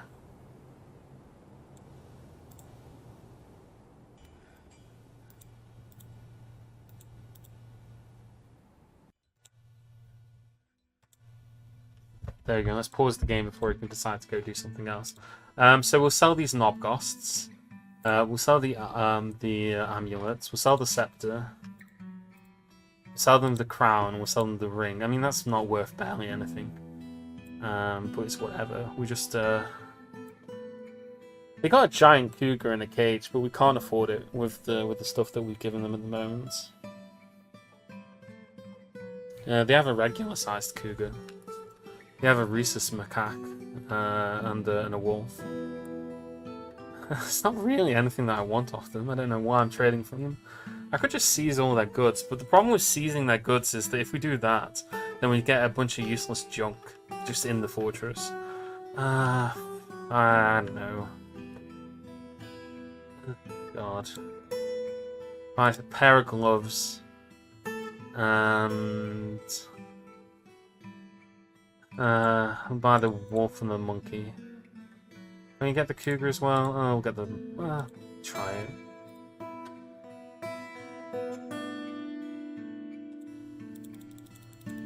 Oh!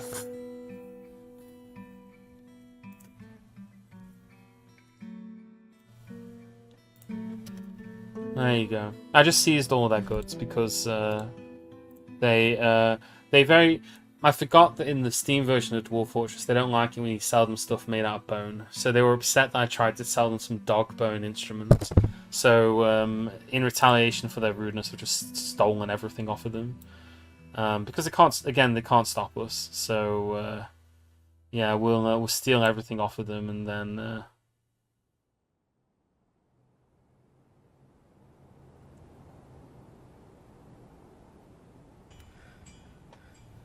I don't care if they blame me. Like I'm gonna go to war with them eventually anyway. So it's no mess of mine really. We should definitely build an indoor depot though, just so that kind of stuff can't happen. We should dig like a corridor here perhaps. And what we could do is, I guess we could just dig out. How big is it? It's a 5x5.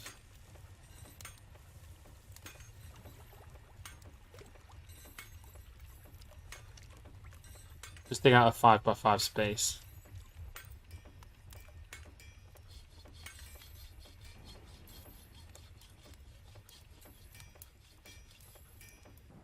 I don't care if they blame me. I mean, they'll be upset at me anyway, right? Because I just stole a bunch of items off them. That's fine. We could do with the food. More things for us to eat. And, yeah. Speaking of food, how are we doing in terms of our kitchen? Prepared meals. And look at this. Some beautiful goose egg roast. Some prepared dog spleen roast. Some chopped dog liver roast. All of the most... amazing food that a dwarf could ever want to eat, roasted and minced with various different kinds of carrot juice or whatever. Yeah, so we dug this out here. So now we're going to stick a stockpile here, over here. And this one will be a custom stockpile for food, but only for prepared meals. So we stuck a prepared meal stockpile there. And then once we've done that, we'll then stick a new stockpile over here. But this one's going to be for food again. But it's going to be a custom one. And instead of food, it's just going to be drinks. So drinks from animals and drinks from plants. In this case, bumblebee mead and mead, if we had either of those things, which we don't.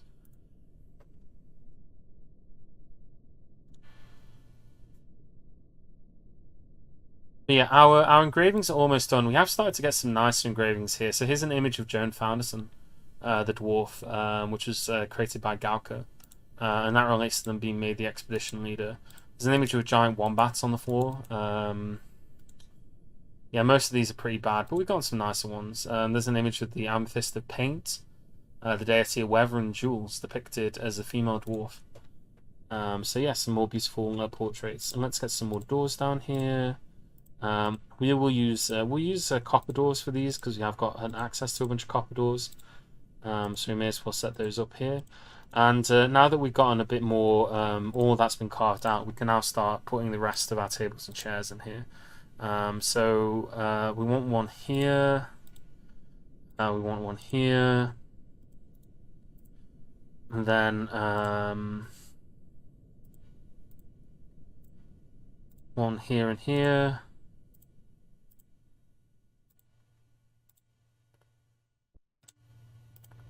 Okay, cancel that one. So, yeah, we'll put those there. And then we'll construct some more tables in here. So yeah, we've gotten 6 more on either side. And then we've also gotten some more statues as well. So let's make sure that we're putting down these statues too. And we'll let the game decide which statues it feels warrant placement inside the hallowed halls of our fine dining establishments. I don't know what aventurine is, but we've struck it apparently.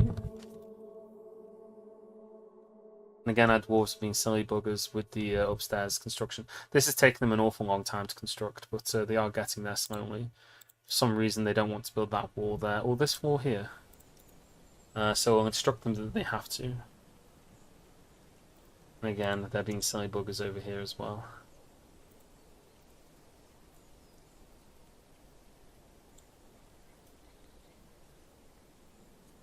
The nice thing is that the elves, one of the things that they did bring with them is clothing, and elven clothing is the same size as dwarven clothing, so that means that, yeah, that's some new clothes for our dwarves to wear.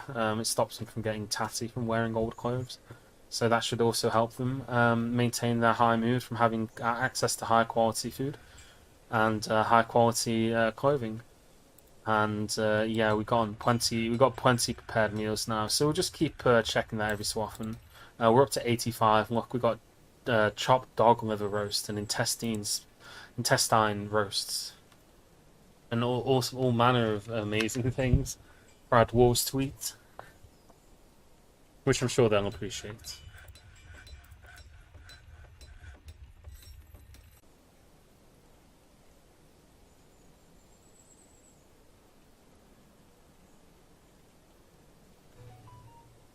Sorry, my phone's going off in the background again. I really need to shut that off before I start the stream.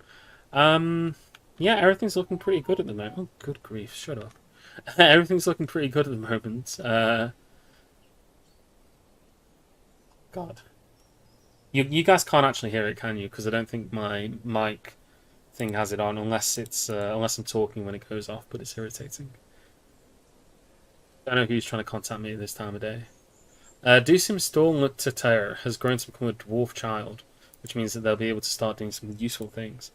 This is the first baby that we had in the fortress, I believe, right? Yeah, he's now attending a meeting. I guess I just don't appreciate arts. Do you have any clothes yet?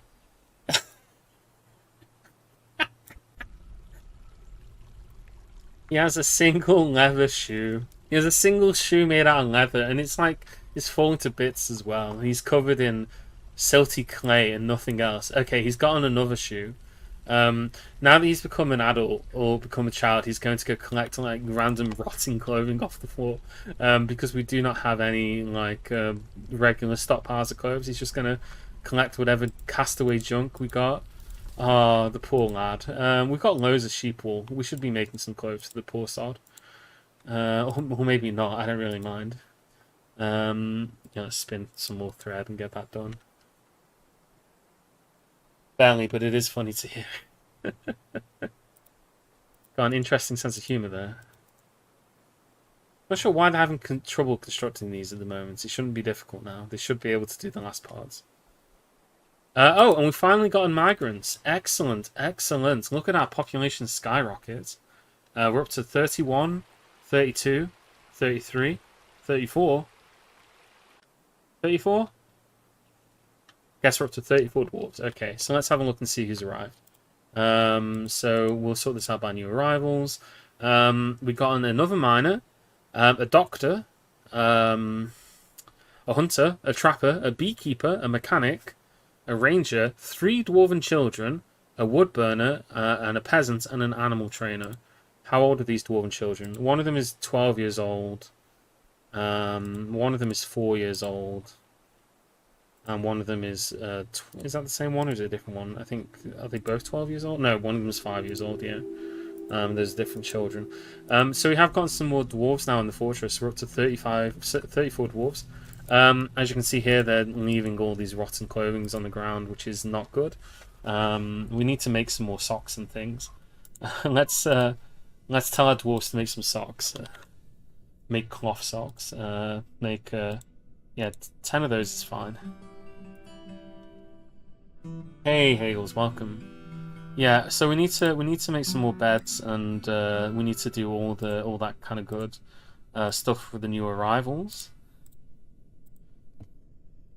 We just had a new migrant wave arrive, Hagels, so we've gotten a lot of new people here. All right, put those guys in there.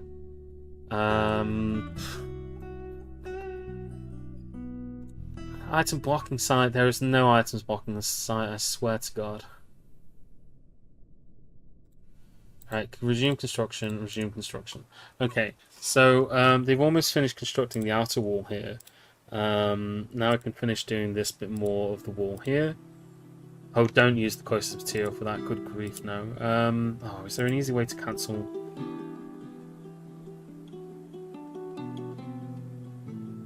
Oh, there isn't an easy way of removing construction things. You have to click on these one at a time. Oh god.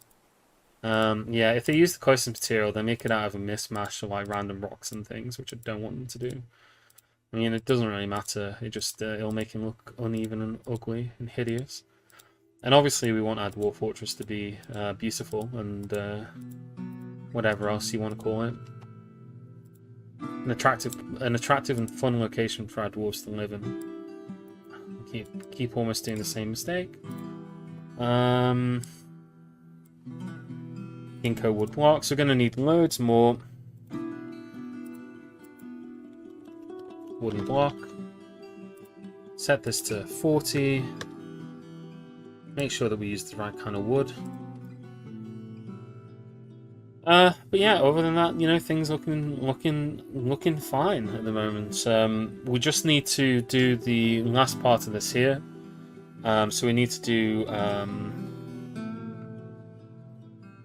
plant cloth. Oh yeah, I forgot about this. Needs to for some reason you have to distinguish. So you have to go to yarn. So you have to go make some yarn socks. I don't know, make some yarn trousers, make 10 of them. I have no idea how much yarn I have access to actually. Cloth 55. We've got a load of cloth, so we should definitely make use of it.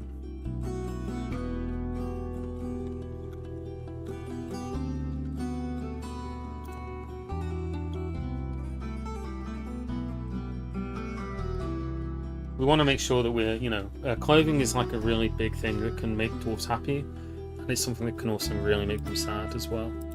At the moment, Kogask's here is unhappy, and he's been massively upset because he's not been able to pray to his gods for a long time. So he's also feeling self-pity for being away from family for too long. But he wants to pray to someone called Adil Diamondton. So I don't think we have assuming we don't have a temple to that god. So let's just make some more temples. How big are our temple rooms at the moment? They are 7 by 7. So we can make a 7 by 7 room over here.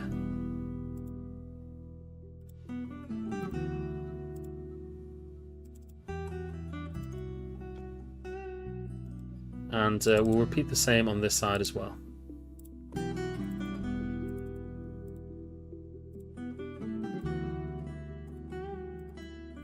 And make sure that we don't accidentally make one of them too big.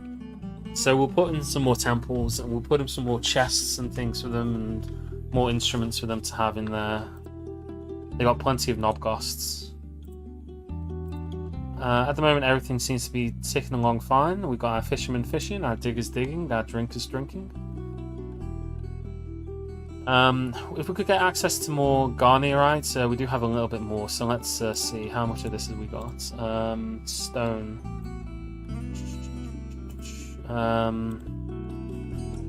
Three.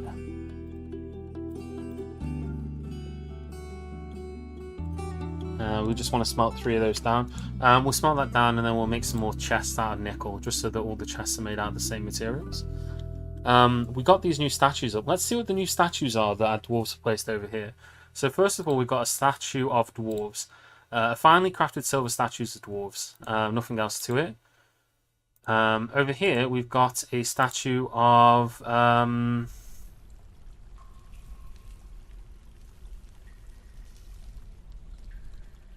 This is an artwork that relates to the destruction of the reputed comedy in Sealwasps. I don't know what that is. But we got one of those. This is a superior quality statue of Erish Creaturehames. It's an image of the dwarf and a ginkgo wood bin in silver. Erish Creaturehames is raising the ginkgo wood bin. The artwork relates to the masterful wooden bin created by the dwarf Erish Creaturehames for the romantic roof. And then lastly over here we've got a statue of Parabola01. Are you still here, Parabola? You got a statue. It's a statue of yourself. And it's a statue of you and shields, and you are admiring the shield. So someone has made a statue of you admiring the shield. I guess I don't know if that's the kind of statue you wanted, but I suppose that is a statue of you admiring the shield. Must have commissioned it. I don't think you did. Dwarves just make statues of things. We once had a statue of a dwarf running through a field of wheat. That was one we had a while back.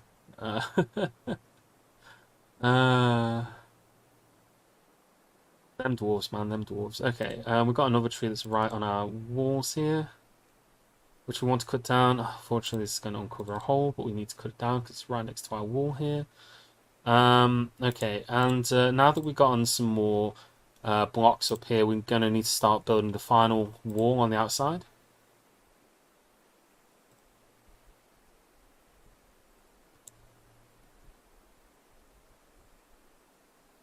How have you got no access to any sort of material? Wall? Oh, right. I know why you haven't got access. It's because there needs to be a staircase there first. We can build an inner staircase so that we can get up there. So we want to build stairs that go up. And we'll just use our wooden blocks.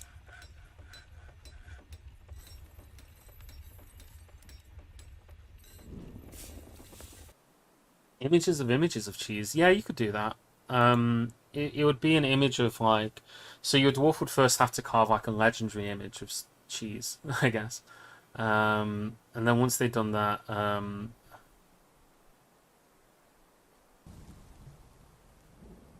that's not going to be tall enough, is it? Cancel construction. Cancel construction. Yeah, they could definitely do that. Yeah, it needs to be 3 tall. There you go. I'm loving seeing them use this. This has saved so much time. You know, just dumping all the wood down here into the hole of glory. Why did I say it like that? Okay. Yeah, never mind that. But they're dropping it into the hole of wood. Right. Okay. I'm going insane. They're gonna come and do this. Oh God. The hole of destiny.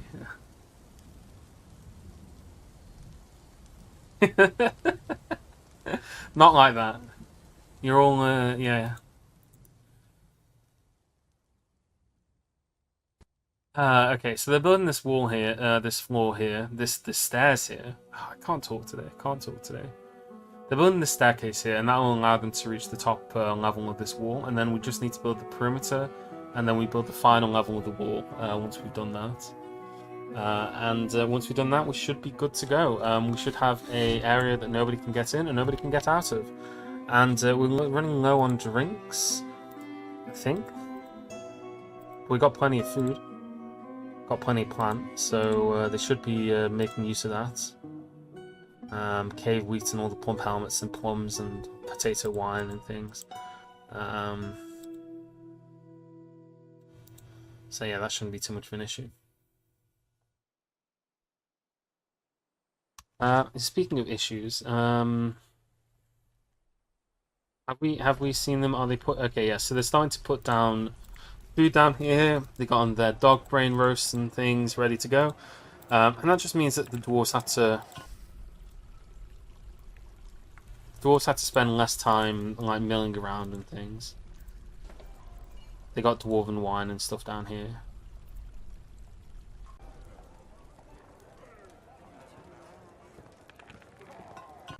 Okay, so they finished building that staircase there. So now that they've done that, we should be able to just build this floor that goes all the way around here. We'll just start over in this corner here. And again, this is going to take a lot of wood, but we've got plenty of it available. 103 blocks at the moment. And then all the way around here first.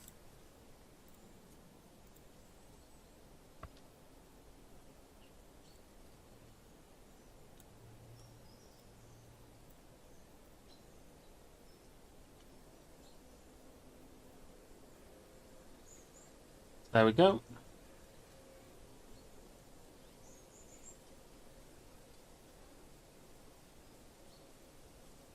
And then this will prevent them from climbing up on here. And we could stop it here. We don't have to actually build another wall on this level. Okay.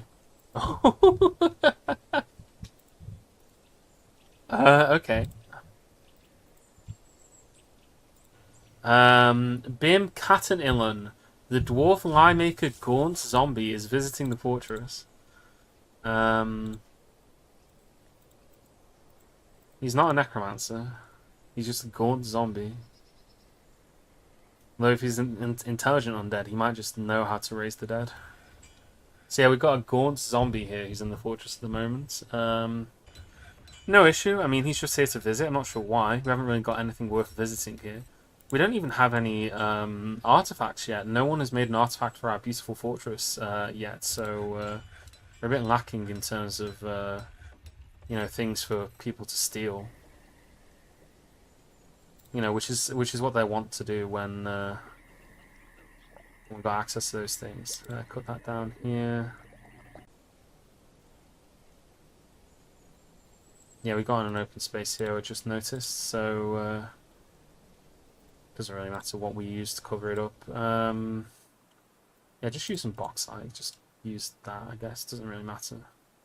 Just make sure that we don't have any open spaces that lead into our fortress.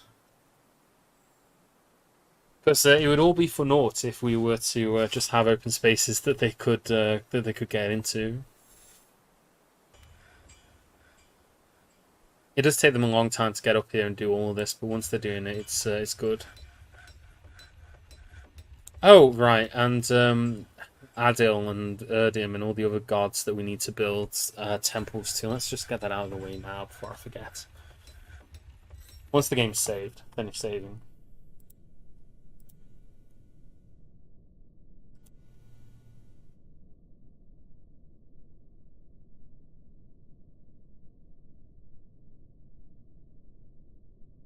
Now, it does take a while to save, but it's important that we save regularly because if something does happen, then we don't want to have you know, lost a bunch of progress, as happened to me in a different game.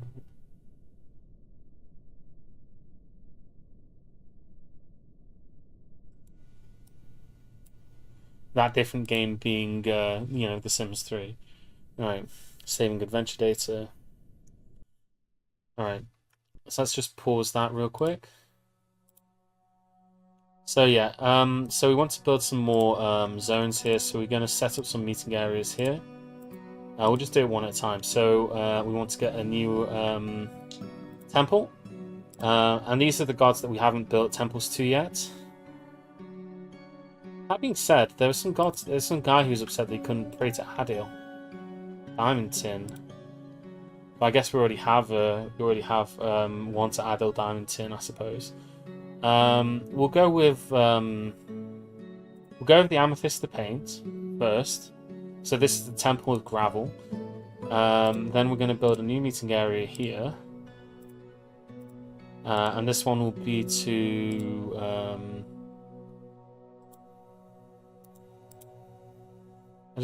no, not the cancel.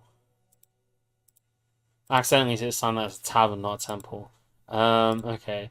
So, Zalud, youthful bloods the clean. He is the god of rebirth.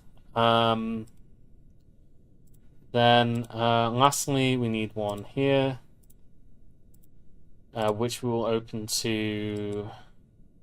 Again, I keep making this into taverns by accident. Okay, a new temple, and now we will set one to Zas, who is the god of minerals and metals.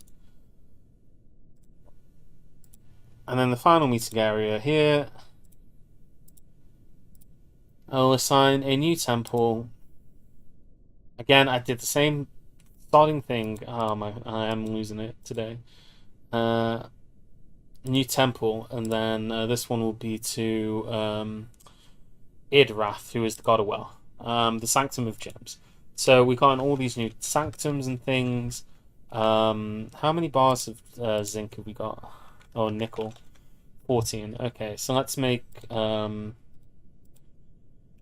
nickel chests. Let's make 4 nickel chests. How about that? That seems like a good number of nickel chests to make. So I'll throw those in there.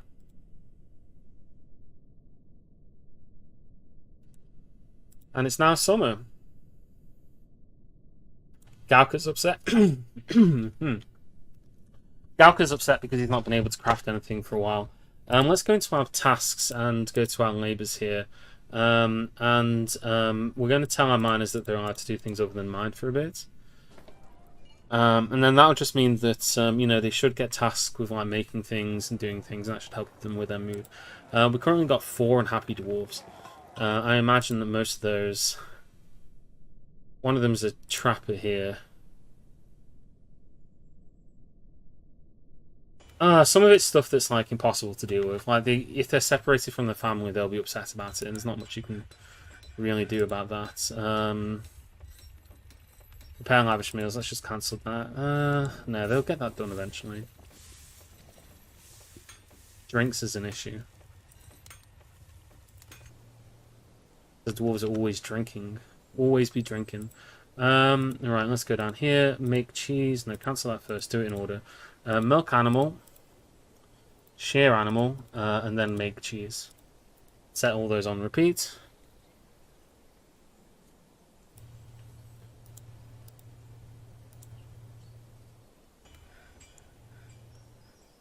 And we have got a bunch of fish here that aren't being attended to. I think what we'll do is we have got dedicated fish cleaners. We'll just set that to everybody does that though, just for the time being. Because we're starting to get fish that aren't being cleaned, and if we just set it to everybody, then we'll always have somebody doing it, right? So like this miner here is satisfied at work because they've been able to clean some fish and gain some new skills. So that's a very good one for them to do. I think we could also set up a task for making. Thank you very much. Oh, Dark Young, thanks for the raid. How are you doing? Are you having a good one? Rock cabinets, the classic. We're going to make 30 cabinets out of rock. Not 300, but 30. And we will make them out of... let's make them out of... Gabbro, why not? Yeah, welcome everybody to the stream. We're currently playing Dwarf Fortress. Everything's going pretty okay at the moment. We've got this erroneous workshop that I built for demonstration purposes here we need to get rid of. A human caravan has arrived today. Okay, humans, excellent. So a bunch of humans have arrived. They want to do some stuff. The royal treasurer for Niramong has arrived. uh, which is where the humans are from, presumably. We don't really have anything to trade with them still.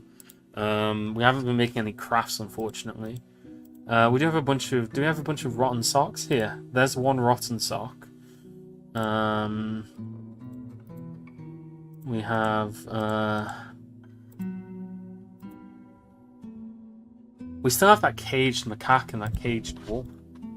That we just have. Bunch of silver statues, a table, some thrones.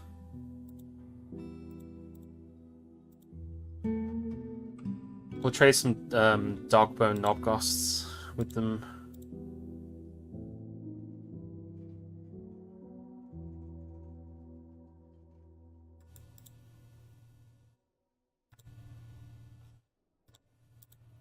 I wish there's a way to just go through everything. Yeah, finished good bin here. It's just got bars and stuff in it. Some more finished goods in this bin. More finished goods in this bin.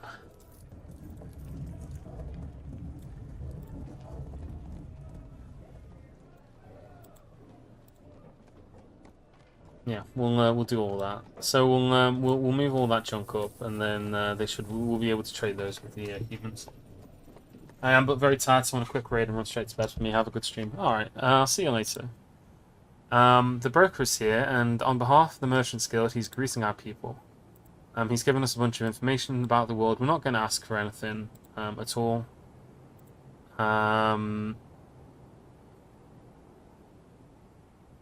They want tanned hides and cheese next year. So next year they'll be after cheese and tanned hides. So I guess that's something to consider. I'm not going to worry too much about that. But once we've moved our items over there, we should be in a decent spot. God, our ginkgo wood needs are intense. Do we really only have like one labor woodcutter? We have 3 woodcutters. And I know we have a spare axe as well. We can make one of these guys a woodcutter. Let's set this peasant to be a woodcutter.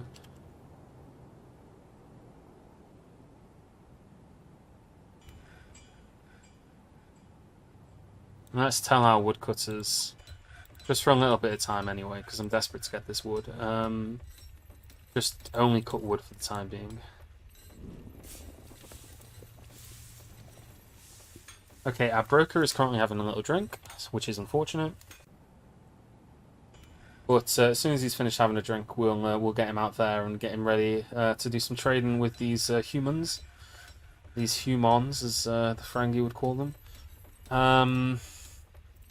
God, we are starting to get some unhappy dwarves. A mechanic, 2 dwarf childs, a farmer. What are you unhappy about? I'm feeling great.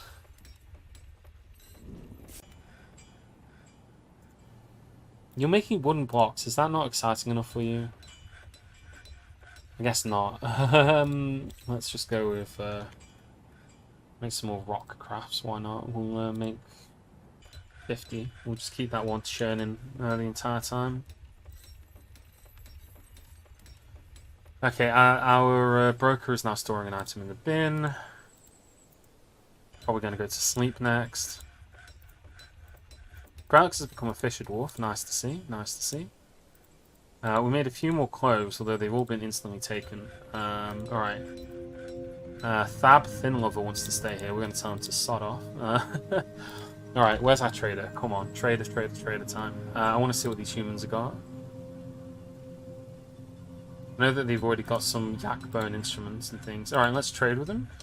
Right, so we'll trade them the rotting sock, that's important. And there's also a bunch of other rotting clothing that we'll trade them. We've also got some figurines, so we'll sell all of these. Bauxite ring, yes. Adil, yeah. More bracelets, more shells, some figurines, another shell, a crown. A yak hoof cabacon. It's a kind of gem that you can affix to something, but we're just going to sell it.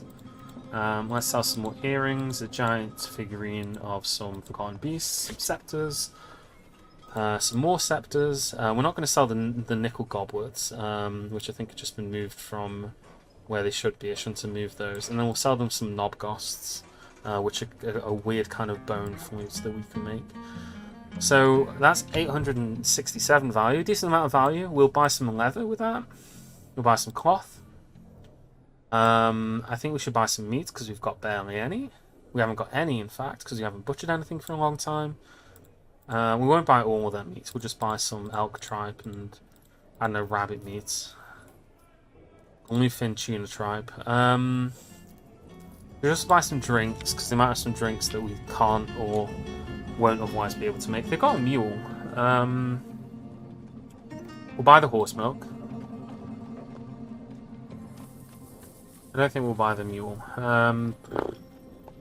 They don't have any drinks with them, I don't think. Fins, gems, meat, fish, seahorses, some spotted ratfish, everybody's favourite, some nautiluses,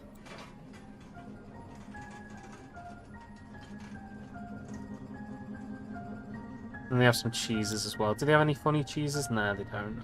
We won't bother with that then. Prepared sea otter intestines. Raid spiny dogfish intestines. Prepared common snapping turtle intestines.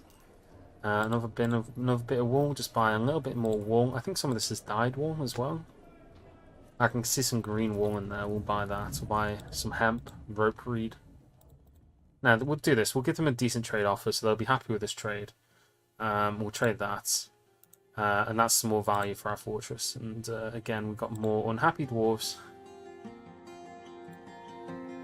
One should always respect the law. Unable to make merry for too long. I guess what we need to do is build a tavern for that. We could build a tavern near the surface of our fortress, and that's one way that they could make merry. We have got a dining room, but I'm guessing that they're not using it to make merry. They're not using it to make pippin either. Right.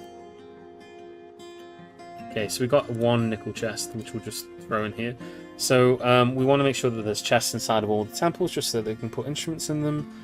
We do have a bunch of animals running around the place. I do notice that. We've got a lot of dogs and things. We've also got these caged rhesus monkeys and caged wolf. Maybe we should let those out. We could chain up one of them somewhere. Okay.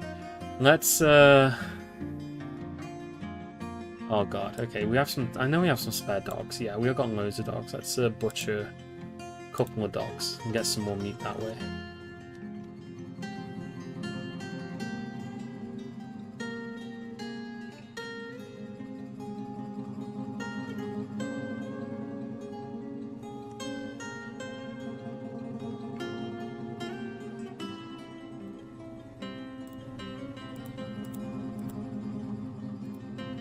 Okay, we do have some other stuff that we could do. So let's make some chains next.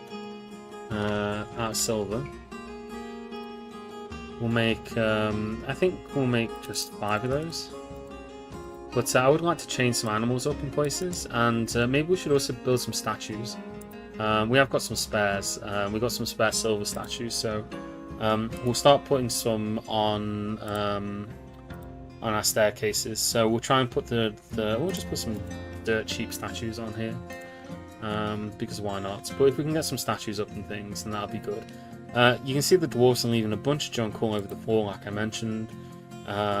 So as soon as their clothes start showing wear, they go and change their clothes and get new clothes, and they leave all the clothes on the floor just all over the place. So the way that we deal with that is we put cabinets in their room. Not only will this make the dwarves happy because they'll have higher value rooms, they'll put their clothes into the cabinets. Commissar Kitty, you want to have a dwarf in the fortress? Do you have any preference for a kind of dwarf? We do have a lot of different ones. Most of them, we've also got some dwarf children.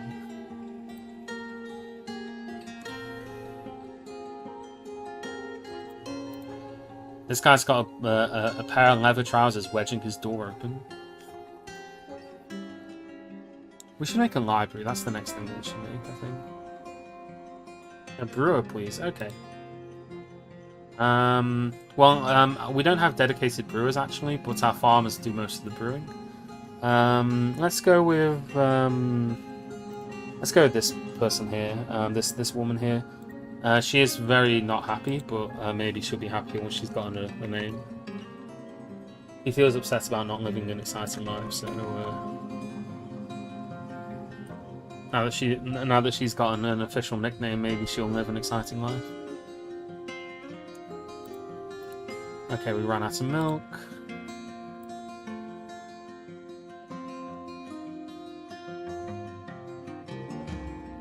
I've got a bunch more junk here. I'll just sell them some more stuff. Try and get a few more things out of these guys.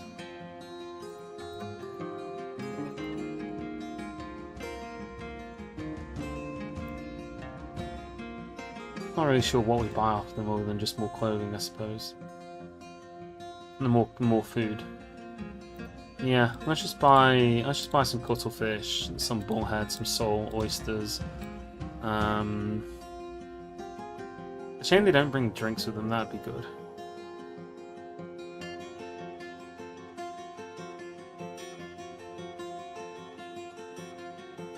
We'll buy... you know, I'll buy some cheese as well. Cow cheese, pig cheese, trade.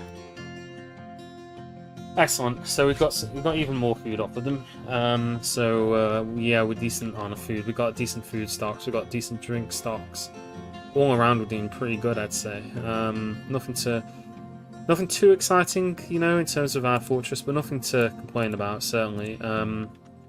Main thing is have they finally built the... Yeah, they've built the wall here. So this is the final part of the wall that we're constructing.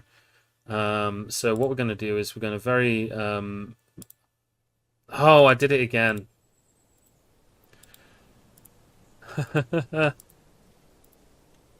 What does the suspend manager do?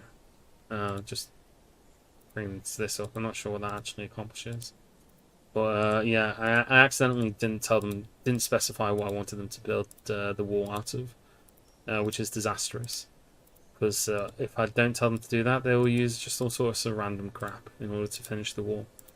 And so far we've managed to build it all out of the same material, so let's finish the way that we mean to start. Yeah, select the material.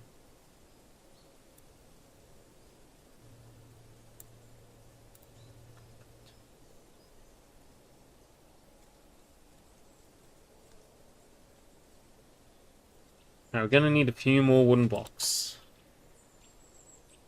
They're still making the ginkgo wooden blocks, that's excellent. We should tell them to cut down more trees, because we can always use more trees. We can always use more wood, even.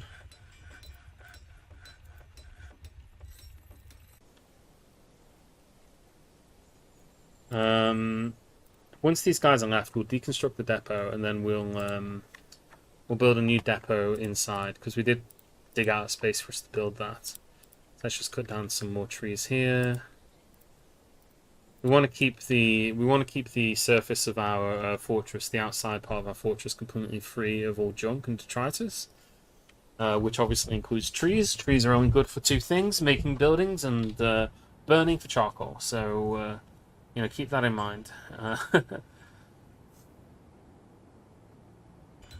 Oxygen production, what's that? We don't need to worry about that. Climate change, you know. This world won't live long enough to be impacted by that. It'll be destroyed by necromancers before we get that far. Fair to say that necromancers are the #1 cause of extinction in the Dwarf Fortress worlds. Probably followed second by goblins. Alright, so the merchants are now embarking on their journey. So once they are... Well, they've already left, in fact. But I'll just wait until they've fully gone before we deconstruct this.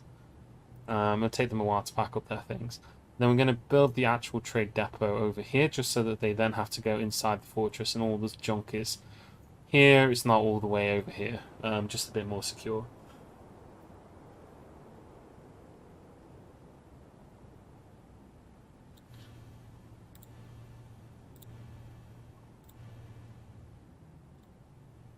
22 blocks here. We've got 28 blocks. We're going to need more blocks. Probably not that many more blocks, though.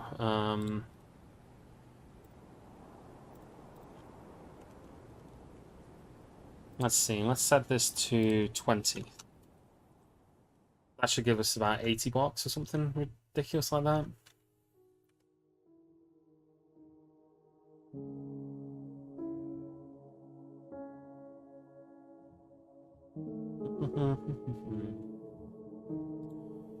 Let's get plenty of cave wheat, plenty of stuff for our stills to be making.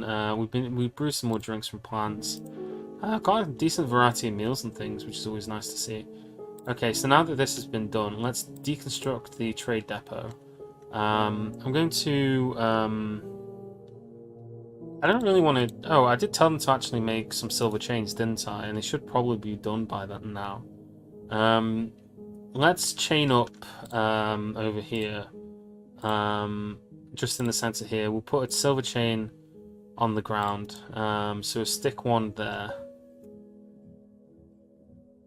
And we're just going to chain up the rhesus monkey that we got, and just keep it here. Not really any reason for it. I guess you could say that it's to protect from anyone sneaking into the fortress. But the chances that somebody makes it this deep into the fortress without being spotted by our horde of animals outside is slim, to say the least. So let's place this here. We can make the trade depot out of something more interesting, like, I don't know, silver. Yeah, let's make it out of silver bars. Why not? Let's impress the traveling merchants with our silver trade depot as they walk past our fields filled with pigs and other such things.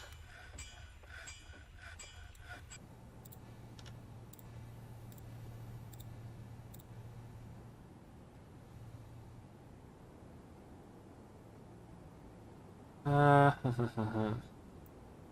we go, some more ginkgo wood blocks. There. See, and look at all this junk just lying on the floor here, just like slowly rotting.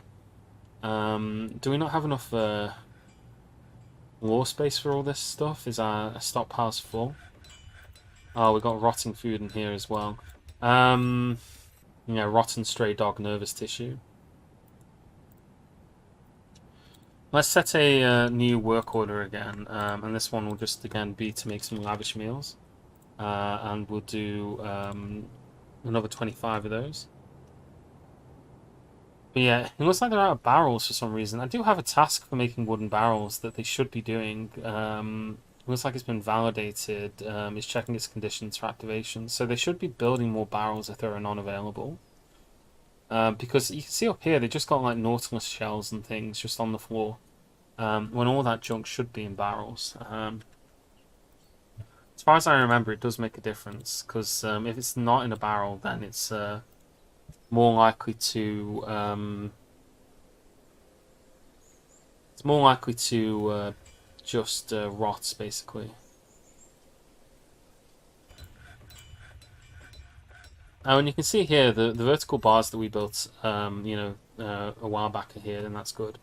Let's make a dumping zone here. Oh, it needs to be over here as well, yeah. So I'll make a dumping zone here in the water, so we can just dump things into the river. And then we'll go get this miasma, these rotten things that are causing miasma. I'll just dump all of them into the river. And which shouldn't hopefully cause any problems. I don't think it'll cause miasma because it'll be outside. So I guess technically this is inside now because it's covered with a roof.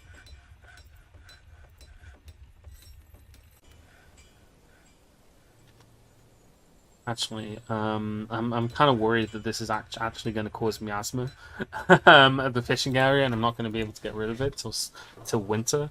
So let's just very quickly go into here and remove this zone here. What we'll do is we'll actually just go up here. Then we'll do the same thing again, but we'll just build a garbage dump here. Yeah, so they should be able to dump it off the side here.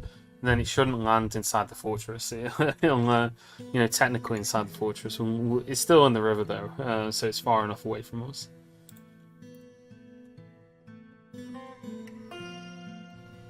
So yeah, some of the dwarves are coming to go dump all that into the river. Well, they should be anyway.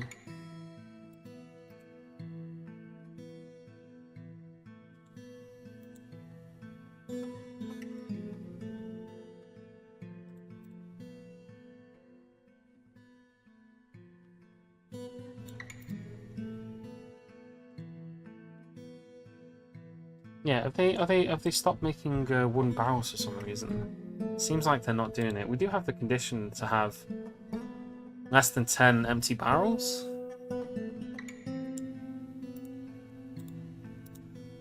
But like, there's all this junk here, so unless it's just like a load of barrels sitting in stockpile, so it thinks that there are a bunch of barrels available, but nobody has actually moved one upstairs. I guess that's possible. Don't care about your feelings. I'm just clicking on the workshop. Yeah, there's a bunch of barrels here. So I'm guessing nobody's taken them upstairs and actually used them. Yeah, that's the main reason. Too many dwarves building things, which takes up a lot of our bandwidth in terms of like, availability of dwarves to do things. Because they're all building this wall up here, and that obviously takes a lot of them to do that. Thankfully, a new migrant wave has arrived. And oh, I just saw an announcement about a guild being formed. And I didn't see what it was. I accidentally clicked off of it. A Rangers Guild? Sod off. Fake. Fake news. Okay. I only see one new arrival. Although I guess we missed it, so I didn't see the new arrivals arrive. We've got a glassmaker, a paper maker, another ranger. Rangers, man, annoying fake job. I do not abide by Rangers. Nobody's allowed to do it. Do not abide by hunting. Nobody's allowed to be a hunter at all. Never, never, ever, ever, ever, ever. What's the problem with a Rangers guild? Rangers just they go outside, they antagonize the wildlife, and then they die. That is the life of a ranger. And then they use up precious ammunition whilst they're doing it as well. I don't truck with that. If I want something dead, I'll use the military. You know. I guess we can put them all into the. I guess we could put them all into the. We could put them all into the military, I guess.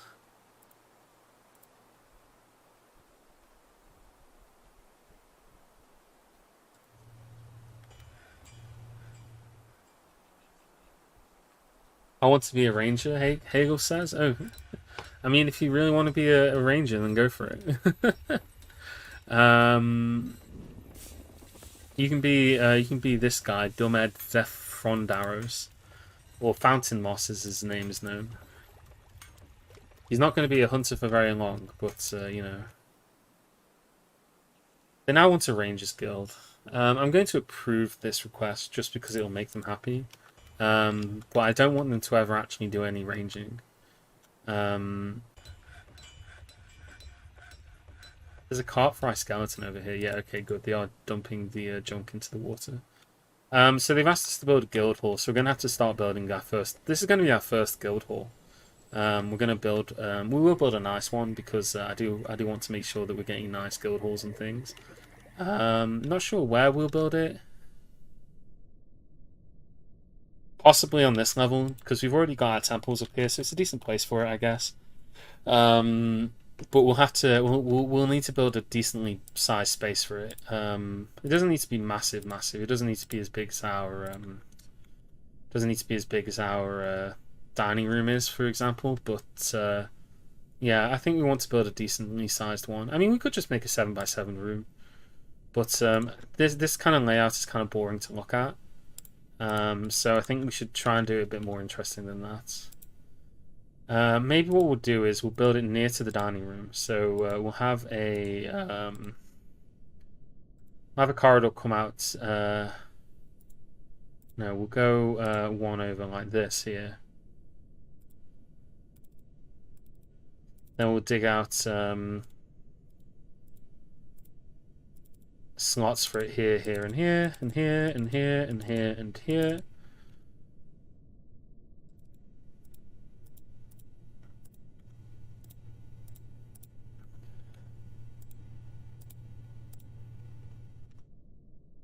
So I'll have this dug out here. Then we'll do the same again on this side here.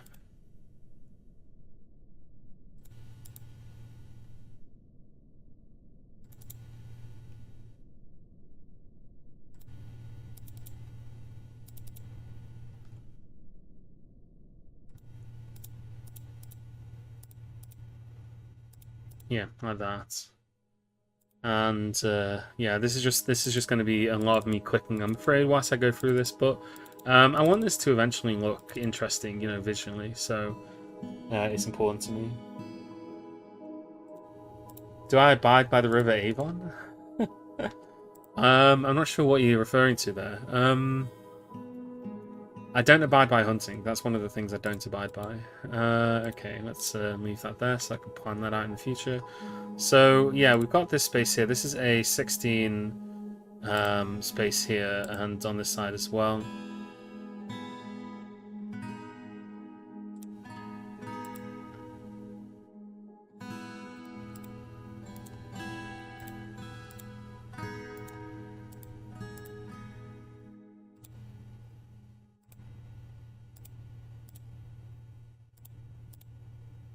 So now we've got an 8x7 space here, and this is also an 8x7 space here. Well, no, now it is. It's an 8x7 space here. What we'll do is that we will we'll leave some space for artifacts and things in the back. So we'll just quickly do that. Quickly do that.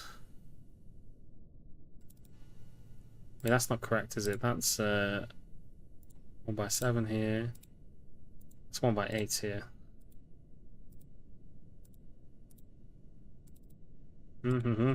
Okay. Yeah, so it's still a 7x7, but we're making it in a slightly different location than the temples.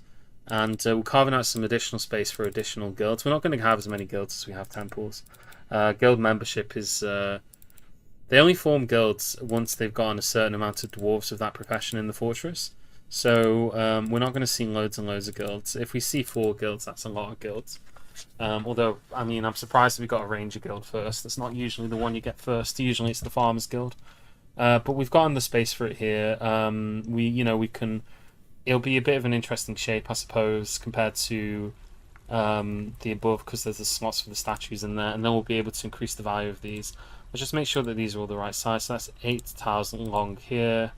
That's 9 tiles long here. So yeah, again, I knew instinctively that I messed it up, because of course I did. So let's that's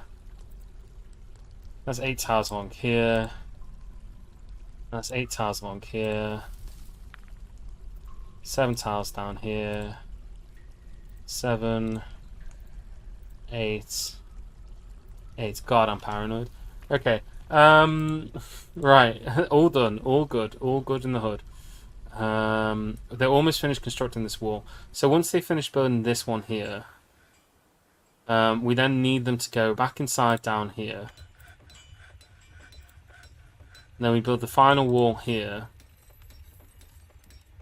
Where is it? Out of wooden blocks. So a dwarf should come up the staircase and place that there. Might get trapped. I mean, there's a cat up here that's probably going to end up getting trapped if he's not careful. It's funny just watching animals and things like run around your fortress. Speaking of, we've probably got a bunch more animals that need to get stuffed into the pasture. I just put the wolf and the rhesus monkey in here as well, because why not? And we got another cow. We got a rabbit. We'll put the rabbit there because it'll starve to death if you don't. Someone's pet rabbit as well, but we can still pasture it outside. Cats, dogs, a couple turkeys. Someone's got a pet duck. It's a stray piglet there. We've got a stray donkey. There's nothing else that needs to be pastured outside that isn't already pastured. Okay, excellent. So they built the wall. So long as we make sure to keep any trees that grow near the fortress cut down, then we should be relatively safe from any kind of incursion. Now that we've got on this this wall, so that's a very good job we've done there. Beautiful, functional fortress with a protective area for our livestock. We've got a protective area over here. We've struck a venturine, which I don't know what that is, but we've struck it anyway. We struck Hornblende earlier, which is always a fun one. And we can start getting some basic temples and basic guilds up in here, which will also be excellent. Not many dwarves using this area.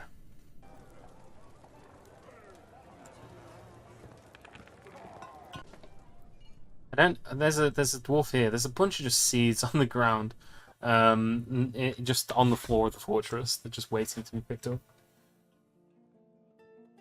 Aventurine is a green stone, if I recall. I think I have it. It's interesting. I know that Hornblende is like an interesting one, because isn't it radioactive in real life, I think? In any case, we can now place a meeting area here. So this meeting area here is going to be our first guild. So new guild hall. So it was the Rangers Guild that we wanted. Well, I didn't want it, but it's what they wanted. Somebody just claimed a workshop, I think. Bunch of things going on whilst I'm trying to find this thing in the list of. Okay, pause the game whilst I do this. We're getting a bunch of different messages. Planter, dyer, butcher, cook, thresher. Search.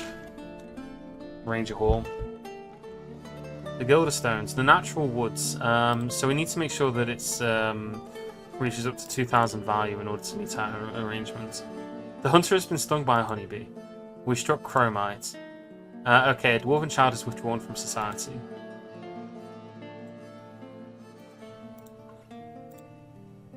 And he's claimed our... He hasn't claimed anything, has he?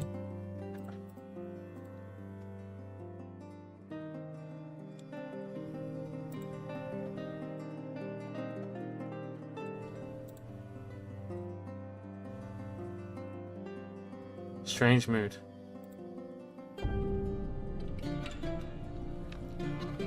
He has claimed a crafts dwarf workshop.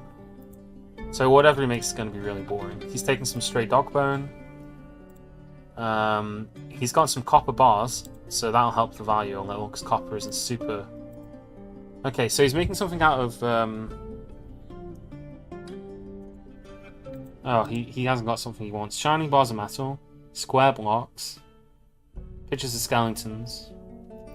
Alright, he wants more dog bone, I'm pretty sure. I'm unfortunately sad to say, Fido, that your days are numbered. Because the crazy man demands dog bone, or the strange mood dwarf, I should say.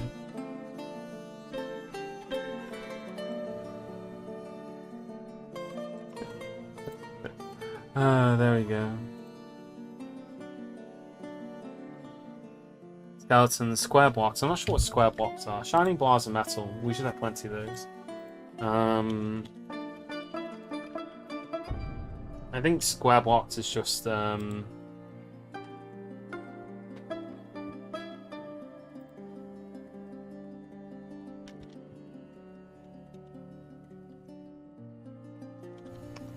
is this rock blocks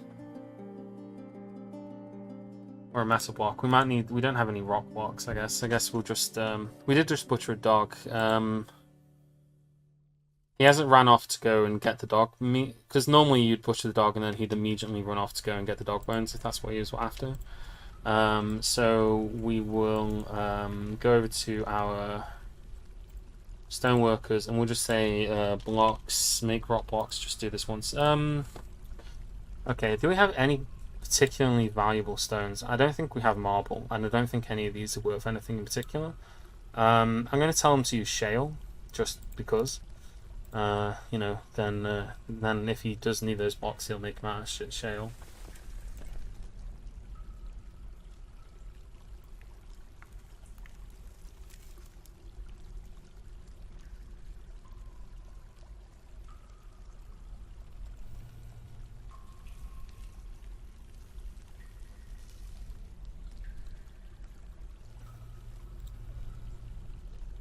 Alright. Yeah, saving the game again. I think we'll probably just wait and see what it is he's constructed. I'm interested to see what our first artifact is. And then I think after that we might end it there, but it'll take him a little bit of time to get that done. As far as making the guild hall attractive, I guess the first thing we'll do is just engrave all the stone in it, as the first step in order to making it valuable in there.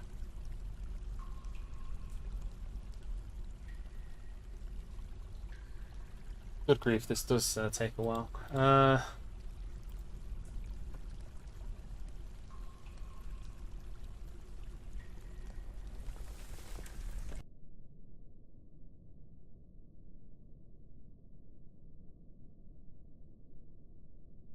Okay, right, so, need this done now. That's a priority task. So let's just pause the game over here. So yeah, we'll tell them to smooth this down first, and then once they smooth that down, that'll increase the value of that room. So somebody has been assigned to do it. I think it's this guy here. Yeah, he's calling the shale, Gauka, the miner. He's gotten some shale for us. So we'll see if making the shale box is enough to get this guy happy. Preferences. Yeah, he wanted the shell block. Okay, so the shell block was the last thing that he needed. So he's got everything that he's needed. He's now begun his construction.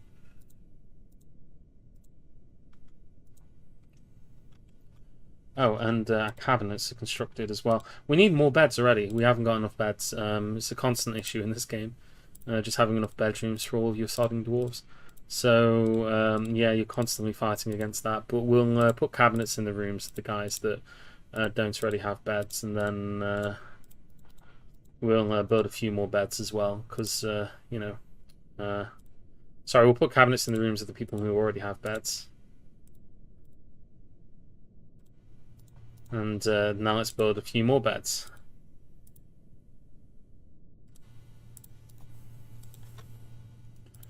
At least it gives us access to plenty of stone.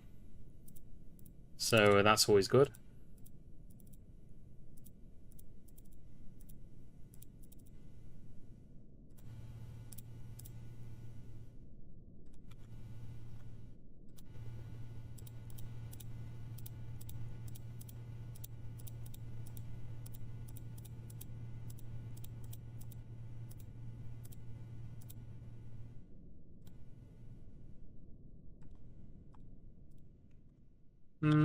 Yeah, that looks fine to me.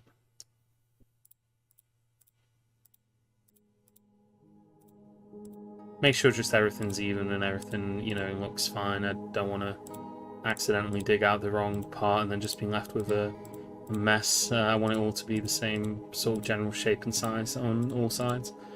But that's easy enough to do, just a bit click intensive.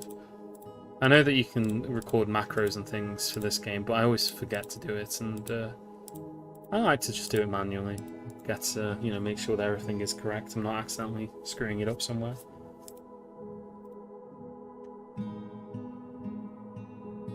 I have a thing for game with long saves. I guess, yeah. I mean, not every game I play has long saves, just the ones I play on Steam. Steam?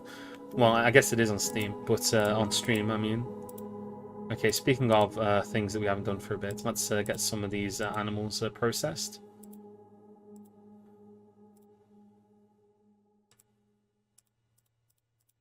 Always important that we're constantly shearing these animals so that we can consistently make more clothes and things. So they'll get on that as soon as they're ready. It'll just take them a little bit of time. I am really interested to see what they're going to make here. I think, how are we doing for bars and things? Silver. I only got four bars of silver left. How much tetrahedrite do we have? Tetrahedrite, only 4 bits of it. So hopefully we dig out some more whilst we're carving this out. So far we haven't done any exploratory mining. You know... Oh, that is an excellent artifact. Okay. Let's have a look at it properly though, but that sounds like it's going to be a good one. I love any artifact that's furniture. So if we click on here and we click on our objects, we can go to our artifacts here. Oh, we've got some artifacts already, but these are just family heirlooms. But yeah, this is the first one, the first treasure. This is a dog bone chest. All crust worship is of the highest quality. It is encrusted with oval shell cabicons and encircled with bands of copper. This object menaces with spikes of dog bone. So yeah, it's not got anything interesting on it. What's the name of the artifact? It's don't actually know because it doesn't say it here. Sweet Blot, the Golden Punches. That's the name of the artifact. So we'll need to make sure we put that somewhere. We could just put it inside the guild hall. That would actually help us meet the guild hall requirements. I don't think we'll put it there though. I think we need to put it somewhere that our dwarves can walk past it and be inspired by it.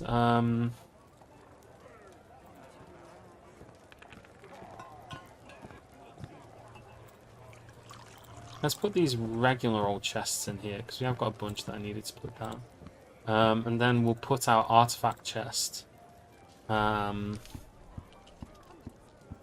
the best place for it on the staircase. We'll put the artifact chest on the staircase so that when our dwarves walk past it, they'll be inspired by it. It'll make them happy. It'll help to boost the mood of some of the less happy dwarves because they'll see it and they'll be happy that they've seen like an amazing chest. So that's something to consider.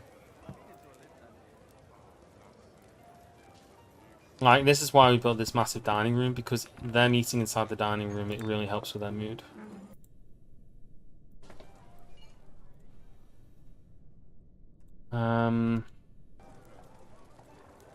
Speaking of which, how's this coming along? It's nowhere near done. Our miners are busy mining, I imagine, but I think what we'll do is we'll say to our miners, okay, miners only do these things. I know that you've had a little bit of chance to not do those things, but only do those things from now on. Got so many dwarven children. We need to put some of them in the caverns or something.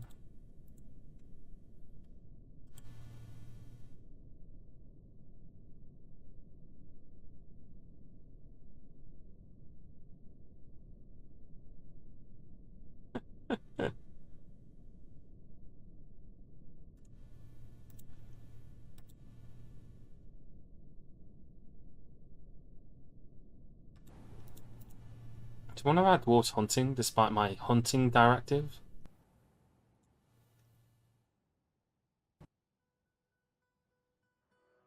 Or is this something else that's going on?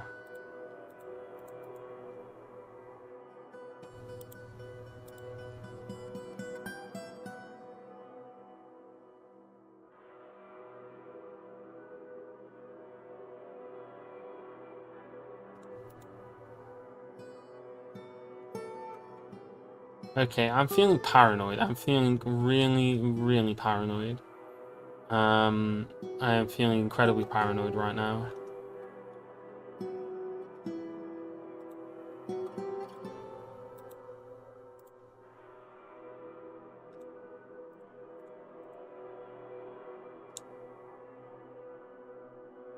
I'm feeling so incredibly paranoid right now.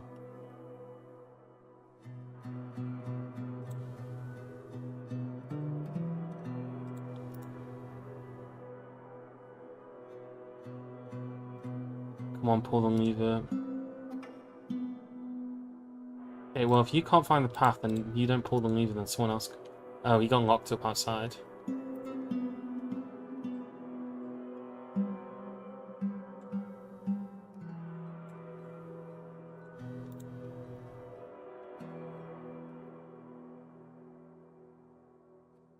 Okay, they're gonna have trouble doing these things because they're currently locked into places.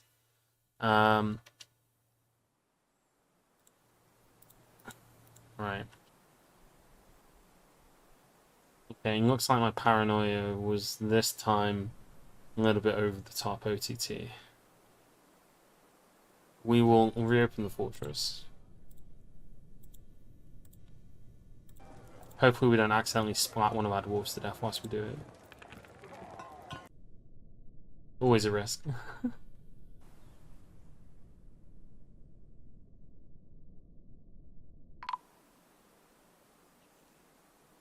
Caravan has arrived, okay. Okay, we did just splatter one of the cats to death, but that's fine, we got loads of replacements.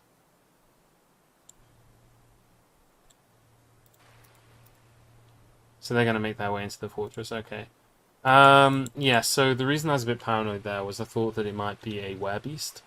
Although I'm not sure why there would be a werebeast. Why are you up there? Oh, you're allowed to be up there, yeah, that's fine. Not sure why you're there, but I guess you got stuck up here at some point.